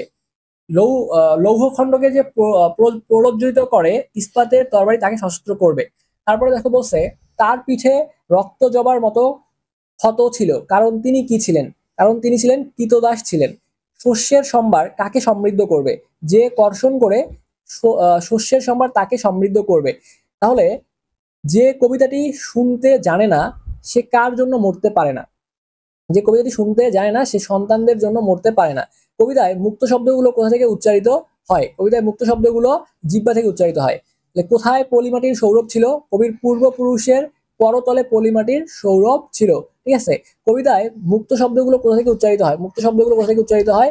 মুক্ত শব্দগুলো জিহ্বা থেকে উচ্চারিত হয়। কবি উচ্চারিত সত্যের মতো, কবি উচ্চারিত সত্যের মতো কিসের কথা বলেছেন? কবি উচ্চারিত সত্যের মতো স্বপ্নের কথা বলেছেন। কবিতায় উল্লেখিত জানালাটি কেমন? কবিতায় উল্লেখিত জানালাটি ছিল উজ্জ্বল। কোথায় পলিমাটির সৌরভ ছিল? কবির পূর্বপুরুষদের করতলে পলিমাটির সৌরভ ছিল। জননীর আশীর্বাদ কাকে ধন্য করবে? যে গভীর পরিচর্যা করে। আমি কিংবদন্তির কথা বলছি, কবিতাটির কবি কে? আবু জাফর ওবায়দুল্লাহ। কার করতলে পলিমাটির সৌরভ ছিল? কবির পূর্বপুরুষের করতলে পলিমাটির সৌরভ ছিল। পূর্বপুরুষের পিঠে কেমন ক্ষত ছিল? পূর্বপুরুষের পিঠে রক্ত যাওয়ার মতো ক্ষত ছিল। আমি কিংবদন্তির কথা বলছি, কবিতায় কোন ফুলের নাম উল্লেখ আছে? খুবই গুরুত্বপূর্ণ, রক্তজবা। রক্তজবা ফুলের নাম উল্লেখ আছে। ভালো ইম্পর্টেন্ট একটা প্রশ্ন কিন্তু। এরপরে দেখো, এরপরে যে এই প্রশ্ন দেখবা, অতিক্রান্ত শব্দের অর্থ কি? এই শব্দের অর্থ অতিক্রম করা হয়েছে এমন। কবির পূর্বপুরুষদের কোন পাহাড়ের কথা বলা হচ্ছে? কবির পূর্বপুরুষ অতিক্রান্ত পাহাড়ের কথা বলতেন। এগুলো দেখবা, এগুলা একটু কম গুরুত্বপূর্ণ। কে অরণ্য এবং সাপদের কথা বলতেন কবির পূর্বপুরুষরা। এরপরে একটু এই প্রশ্নটা দেখবা যে দেখো, কবিতায় কোন ধরনের জমি আবাদের কথা বলা হয়েছে? পতিত জমি আবাদের কথা বলা হয়েছে। কবিতায় রসোপলব্ধির অবিচ্ছেদ অংশ কি বলতো? এটা হচ্ছে কি কোনটা বলতো? এই যে অবিচ্ছেদ অংশ হচ্ছে আঙ্গিক বিবেচনা। দিগন্ত শব্দের অর্থ কি? দিকের শেষ সীমানা। দিগন্ত শব্দের অর্থ হচ্ছে দিকের শেষ সীমানা। এরপরে দেখো, দিগন্তের অধিকার থেকে কে বঞ্চিত হবে? যে কবিতা শুনতে জানে না সে দিগন্তের অধিকার থেকে বঞ্চিত হবে। কে আজন্ম কৃতদাস থাকবে? কে আজন্ম কৃতদাস থাকবে? যে কবিতা শুনতে জানে না, যে কবিতা শুনতে জানে না সে আজন্ম কৃতদাস থাকবে। প্রয়োজন বলে ভিডিওটা একটু করে পজ করবা, করে উত্তরগুলো একটা মুখস্থ করবা, আবার ভিডিও চালু করবা, পরেরটা মুখস্থ করবা, আবার ভিডিও পজ করবা, পরেরটা মুখস্থ করবা। এইভাবে করে প্রত্যেকটা জিনিস কিন্তু মুখস্থ করতে হবে। এখানে আমি এই যে সৃজনশীলের জন্য খ নম্বরের সাজেশন দিয়ে রাখছি, এই দুটো প্রশ্ন দেখবা। এবং এখানেও আরো দুই একটা প্রশ্ন আছে, যে এই স্লাইডগুলো পজ করে এই প্রশ্নগুলো একটু করে রিডিং দিবা, তাহলেই দেখা যাবে যে সবগুলা কভার হয়ে যাচ্ছে। তো এরপরে ভাই আমাদের আর অল্প কিছু অংশ বাকি আছে, আমাদের নাটক এবং হচ্ছে উপন্যাস বাকি আছে। তো নাটক এবং উপন্যাসটা আমি এমসিকিউ যখন সেগমেন্ট পড়াইছিলাম ওইখানে কিন্তু ভালো মতো পড়াইছি। তো ওই ক্লাসটা যদি দেখো, এমসিকিউর যে ক্লাসটা, এমসিকিউ ক্লাসটার কথা বারবার কেন বলতেছি, কারণ ওই এমসিকিউর ক্লাসে 650+ প্রশ্ন সমাধান করা হয়েছে। তো ওই প্রশ্ন দেখার পরে যদি আজকের প্রশ্ন দেখো, বাংলায় তোমার ভাইয়া A+ মোটামুটি তুমি শিওর থাকতে পারো, তুমি A+ পেয়ে গেছো। তুমি মোটামুটি শিওর থাকবা যে বাংলায় তুমি A+ পেয়ে গেছো যদি এই দুইটা ক্লাস তুমি দেখে যাইতে পারো। ঠিক আছে, তো এবার দেখো একটু করে, গারো পাহাড় মধুপুর গড় থেকে কত দিনের পথ? গারো পাহাড় মধুপুর গড় থেকে কত দিনের পথ? এই গারো পাহাড় মধুপুর গড় থেকে 3 দিনের পথ। কে পদাঘাতে আক্রান্ত? খেতানির খেতানির মা পদাঘাতে আক্রান্ত। লাল সালু কোন ধরনের উপন্যাস? লাল সালু সামাজিক সমস্যামূলক উপন্যাস। কত বছর বয়সে আমেনা বিবির বিয়ে হয়েছিল? 13 বছর বয়সে আমেনা বিবির বিয়ে হয়েছিল। মজিদ কেন হাসপাতালে গিয়েছিল? আহত ব্যক্তিদের দেখতে মজিদ হাসপাতালে গিয়েছিল। খালেদ ব্যাপারীর দ্বিতীয় স্ত্রীর নাম কি? খালেদ ব্যাপারীর দ্বিতীয় স্ত্রীর নাম হচ্ছে তানু বিবি। ঠিক আছে, তানু বিবি। তো লাল সালু উপন্যাসের ইউনিয়ন বোর্ডের প্রেসিডেন্টের নাম কি? মতলব খা। ধলা মিয়া খালেদ ব্যাপারীর দ্বিতীয় স্ত্রী, তনু বিবির বড় ভাই। এগুলো কিন্তু আসে ভাইয়া পরীক্ষায়। আক্কাসের বাবার নাম কি? আক্কাসের বাবার নাম হচ্ছে মোদাসির মিয়া। তারপর বলছে, বেচাইন শব্দটির অর্থ হচ্ছে অস্থির। 7 ছেলের বাপের নাম কি? 7 ছেলের বাপের নাম হচ্ছে দুদু মিয়া।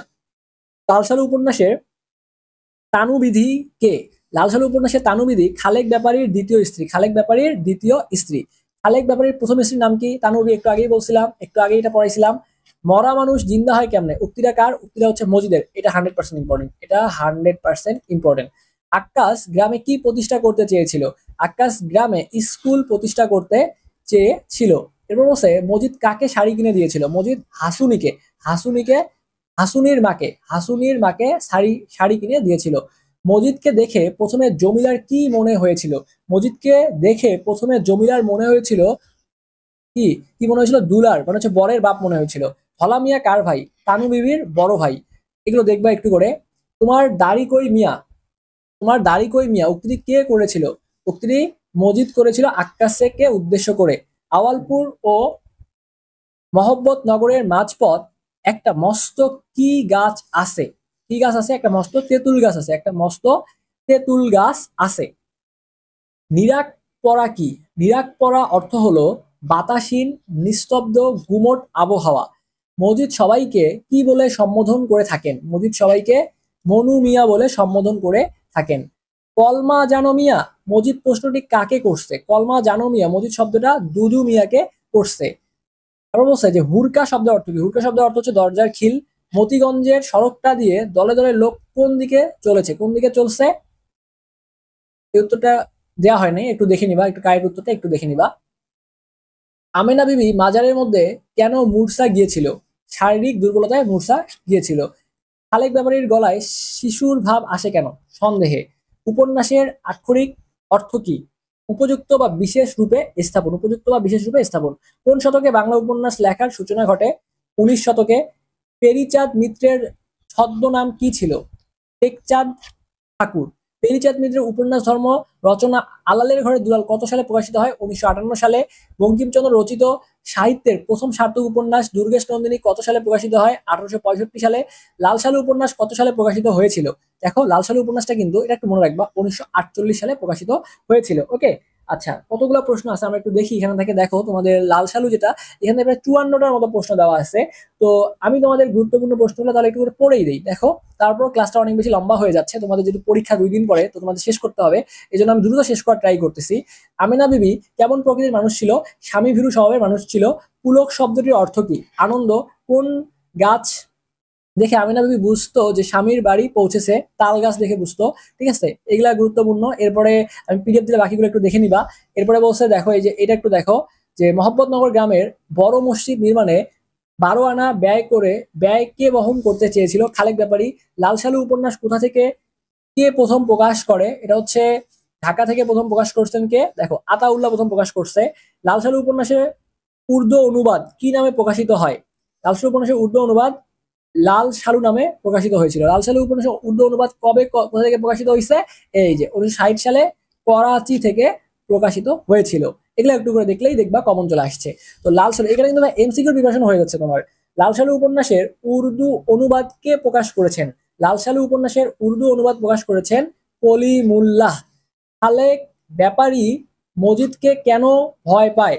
ধর্মভীতি কারণে। সৈয়দ ওয়ালিউল্লাহ কখন মৃত্যুবরণ করেন? 1971 সালে মৃত্যুবরণ করেন। এখানে তোমাদের অনুধাবনমূলক প্রশ্নের জন্য দেখো যে একটা খুবই গুরুত্বপূর্ণ প্রশ্ন, 2টা 3টা 4টা অনেক কয়েকটা গুরুত্বপূর্ণ প্রশ্ন দেওয়া আছে, যে কয়েকটা পজ করে করে দেখবা। দেখো এখানে এই যে অনেকগুলা গুরুত্বপূর্ণ প্রশ্ন দিয়ে রাখছে।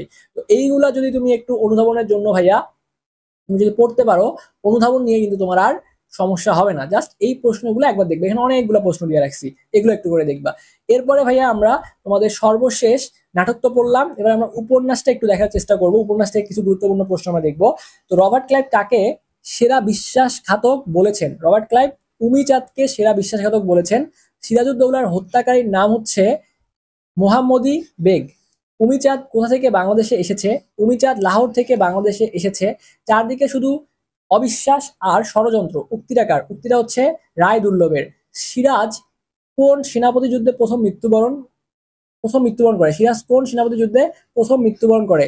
সিরাজ কি বলছে? সিরাজ ও সরি, সিরাজের কোন সেনাপতি এই যে সিরাজের কোন সেনাপতি প্রথম মৃত্যুবরণ করছেন? তাহলে সিরাজের সেনাপতি মিরমদান যুদ্ধে প্রথম মৃত্যুবরণ করেন।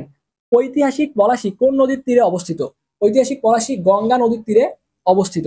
সিরাজউদ্দৌলা নাটকে শেষ সংলাপ কার? সংলাপ হচ্ছে মোহাম্মদী বেগের। এটা কিন্তু খুবই গুরুত্বপূর্ণ একটা প্রশ্ন। এরপরে দেখো বলছে নবাবের গোলন্দাজ বাহিনী কোন খাল পেরিয়ে ছুটে এসেছে? নবাবের গোলন্দাজ বাহিনী শিয়ালদহের মারাটা খাল পেরিয়ে ছুটে এসেছে। নবাব সিরাজউদ্দৌলা কোথায় বন্দী হন? নবাব সিরাজউদ্দৌলা কি বলছে? ভগবান গোলায় বন্দী হন। আমাদের কারো অদিষ্ট মেঘমুক্ত থাকবে না সেটা যে উক্তিটি কার? এই উক্তিটি কে করছে দেখো তো। এই উক্তিটি করছে ক্লাইভের গাধা বলা হতো। সরি, এটা কি বলছে আগের প্রশ্নটা? এই যে এই উক্তিটা কার? আচ্ছা, এই প্রশ্নটার উত্তর একটু মিস্টেক হয়ে গেছে, একটু দেখবা। এই ক্লাইভের গাধা বলা হতো মীর জাফরকে। এটা কোন প্রশ্নের উত্তর? আমাদের আরো অদিষ্ট মেঘমুক্ত থাকবে না সেটা যে উক্তিটি কার? ও আচ্ছা, উক্তিটি কার? এই উক্তিটা হচ্ছে, তুমি দেখে নিবা একটু, এটা হচ্ছে তোমাদের এই যে ক্লাইভের গাদা বলা হতো মীর জাফর কাছে। এটা একটু একটু মনে হয় ভুল আছে এখানে, একটু এই প্রশ্নটা এখানে ভুল আছে, ঠিক আছে? একটু এই প্রশ্নের উত্তরটা দেয়া নাই, ঠিক আছে? এটা একটু দেখে নিবা, তোমার যারা পড়ছো তারা জানো, একটু পড়ে নিবা, একটু কারেকশন করে নিবা, এই জায়গাটায় একটু মিস্টেক হয়ে গেছে এই জায়গাটায়। তো সিরাজউদ্দৌলা নাটকে কতটা অঙ্ক আছে? সিরাজউদ্দৌলা নাটকে 4টা অঙ্ক আছে। মুক্তিযুদ্ধের সময় কলকাতা থেকে সিকান্দার আবু জাফর কোন পত্রিকায় সম্পাদনা করেন? মুক্তিযুদ্ধের সময় কলকাতা থেকে সিকান্দার আবু জাফর সাপ্তাহিক অভিযান পত্রিকা সম্পাদনা করেন। নবাব আলীবর্দী খাঁর প্রিয় পাত্র কে ছিলেন? সিরাজউদ্দৌলা ছিলেন। এরপরে দেখো যে আরো কয়েকটা গুরুত্বপূর্ণ প্রশ্ন দেওয়া আছে। মোহনলালের তথ্য মতে নবাব সিরাজউদ্দৌলার পক্ষে সৈন্য সংখ্যা কত? মোহনলালের তথ্য মতে নবাব সিরাজউদ্দৌলার পক্ষে সৈন্য সংখ্যা ছিল 50,000-এর বেশি। নবাব সিরাজউদ্দৌলার পূর্ব নাম কি? পূর্ব নামে যে একটু রিডিং দিয়ে নিবা, এগুলা পরীক্ষা আসে, কম গুরুত্বপূর্ণ, তারপর দেখবা একটু করে। তারপর আরো কিছু প্রশ্ন এখানে দেওয়া আছে যে আত্মসমর্পণ করাই এখন যুক্তিসঙ্গত। উক্তিটা কার? উক্তিটা হচ্ছে হলওয়েলের। এগুলো আসে ভাইয়া। পলাশী যুদ্ধ সংঘটিত 1757 সালে। সিরাজউদ্দৌলার শ্বশুরের নাম কি? তাহলে সিরাজউদ্দৌলার শ্বশুরের নাম মোহাম্মদ ইরিস খাঁ। কি নাম ভাইয়া? মোহাম্মদ ইরিস খাঁ। এগুলো একটু করে দেখবা। এরপর বলছে সিরাজউদ্দৌলা নাটকে প্রথম অঙ্কের দ্বিতীয় দৃশ্যে কত তারিখের ঘটনা? এটা হচ্ছে 1756 সালের 3রা জুলাইয়ের ঘটনা। রবার্ট ক্লাইভ কাকে সেরা বিশ্বাসঘাতক বলেছেন? কাকে বলছেন? রবার্ট ক্লাইভ কুমিচাঁদকে সেরা বিশ্বাসঘাতক বলেছেন। কুমিচাঁদ কোন ধর্মের লোক ছিলেন? সে হচ্ছে, দেখো, কুমিচাঁদ শিখ ধর্মের লোক ছিলেন। হলওয়েল কে? হলওয়েল হলেন ইস্ট ইন্ডিয়া কোম্পানির ঘুষখোর ডাক্তার। সিরাজউদ্দৌলার সেনাপতি কে ছিল? মীর জাফর। এটা দেখবা। আমি দত্ত দত্তলতের পূজারী। উক্তিটা কার? উক্তিটা ছিল উমিচাঁদের ছিল, ঠিক আছে? এরপরে বলছে দুর্গের ভিতরে কাদের অবস্থা শোচনীয় ছিল? দুর্গের ভিতরে ইংরেজের অবস্থা শোচনীয় ছিল। কামিয়াবি শব্দের অর্থ কি? কামিয়াবি শব্দের অর্থ হচ্ছে সফলতা। কামিয়াবি শব্দের অর্থ সফলতা। এরপর বলছে নবাব সিরাজউদ্দৌলার নানার নাম কি? তার নানার নাম হচ্ছে আলীবর্দী খাঁ। তামা, তুলসী, গঙ্গাজল ছুঁয়ে প্রথমে কে শপথ করেছিল? কে শপথ করেছিল? রাজবল্লভ শপথ করেছিল। ইস্ট ইন্ডিয়া কোম্পানি প্রথম কোথায় বাণিজ্য কুঠি স্থাপন করে? মনে রাখবা যে ইস্ট ইন্ডিয়া কোম্পানি প্রথম সুরাটে বাণিজ্য কুঠি স্থাপন করে। কে ক্ষুদ্র শক্তিধর? রায়দুল্লভ ক্ষুদ্র শক্তিধর। তো এইগুলো হচ্ছে আমাদের জ্ঞানমূলক প্লাস অনুধাবনমূলক প্রশ্ন আসতে পারে। এছাড়াও এখানে দেখো এই যে আরো কিছু প্রশ্ন দেওয়া আছে, এই যে তোমাদেরকে আমি দেখাই দিচ্ছি। এখানে প্রায়, তুমি যদি দেখো, প্রায় 16টার মতো প্রশ্ন আছে। তো তুমি যদি ভাই এই 16টা প্রশ্ন একটু ভালো মতো পড়তে পারো, এখানে যে 16টা প্রশ্ন আছে, এই প্রশ্নগুলো পড়লেই তুমি দেখবা এই 16টা প্রশ্ন থেকে, এবং এই যে ভাই আমরা জ্ঞানমূলক যে প্রশ্নগুলো পড়লাম, এখান থেকেই ভাইয়া তোমার মানে কি হবে, তুমি যদি এই পিডিএফটা যদি ভালো মতো পড়ো, তোমার উপকার কি হবে? তোমার পরীক্ষার 2 দিন বাকি আছে, সবকিছু চাইলেও পড়তে পারবা না। তো তুমি যে কাজটা করবা, এই পিডিএফটা আমাদের কমেন্ট বক্স থেকে নিবা, অথবা আমাদের ফেসবুক গ্রুপে যাবা। আমি সুন্দর করে লিখে দিচ্ছি, তুমি যদি পিডিএফটা পাইতে চাও ভাইয়া, ফেসবুকে এটা লিখে সার্চ করো, SHOPNER, এ লিখবা, স্বপ্নের, PATHSHALA। এইটা হচ্ছে স্বপ্নের পাঠশালা লিখে সার্চ করলে যেটা পাবা, এটা হচ্ছে আমাদের গ্রুপ। এই গ্রুপে তুমি পাবা, এই গ্রুপে তুমি কি পেয়ে যাবা বলতো? পিডিএফটা পাবা। এই গ্রুপে তুমি এই ক্লাসের পিডিএফটা পাবা। এছাড়া যে কোনো আপডেট জানতে ফেসবুকে সার্চ করবা সেম ভাবে, স্বপ্নের পাঠশালা, স্বপ্নের পাঠশালা বাই শাওন। তুমি যদি এইটা লিখে আবার সার্চ করো, তাহলে আমাদের ফেসবুক পেজটা পেয়ে যাবে। এটা হচ্ছে ভাই কি বলতো, এটা হচ্ছে আমাদের এফবি পেজ। এটা হচ্ছে আমাদের এফবি পেজ। তো এইখানে তুমি যাবতীয় ইনফরমেশন গুলা পাবা। ওকে, তো যারা এখনো আমাদের স্বপ্নের, ও আচ্ছা, আমার কথা মনে হয় শোনা যাচ্ছে না।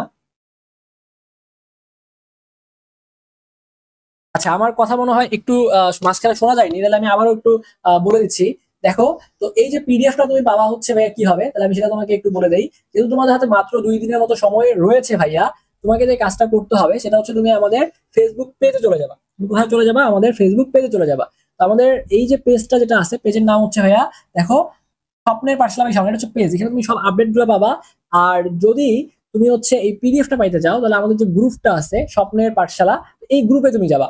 লিখে সার্চ করলে গ্রুপটা পেয়ে যাবা। গ্রুপে পিডিএফটা আমি আপলোড করে দিব, আপলোডটা নিয়ে নিবা। তো যারা এখনো আমাদের ফেসবুক পেজ এবং ইউটিউব চ্যানেলটা সাবস্ক্রাইব করো নাই, একটু কষ্ট করে সাবস্ক্রাইব করে রাখবা পরবর্তী আপডেট ভিডিওগুলো পাওয়ার জন্য।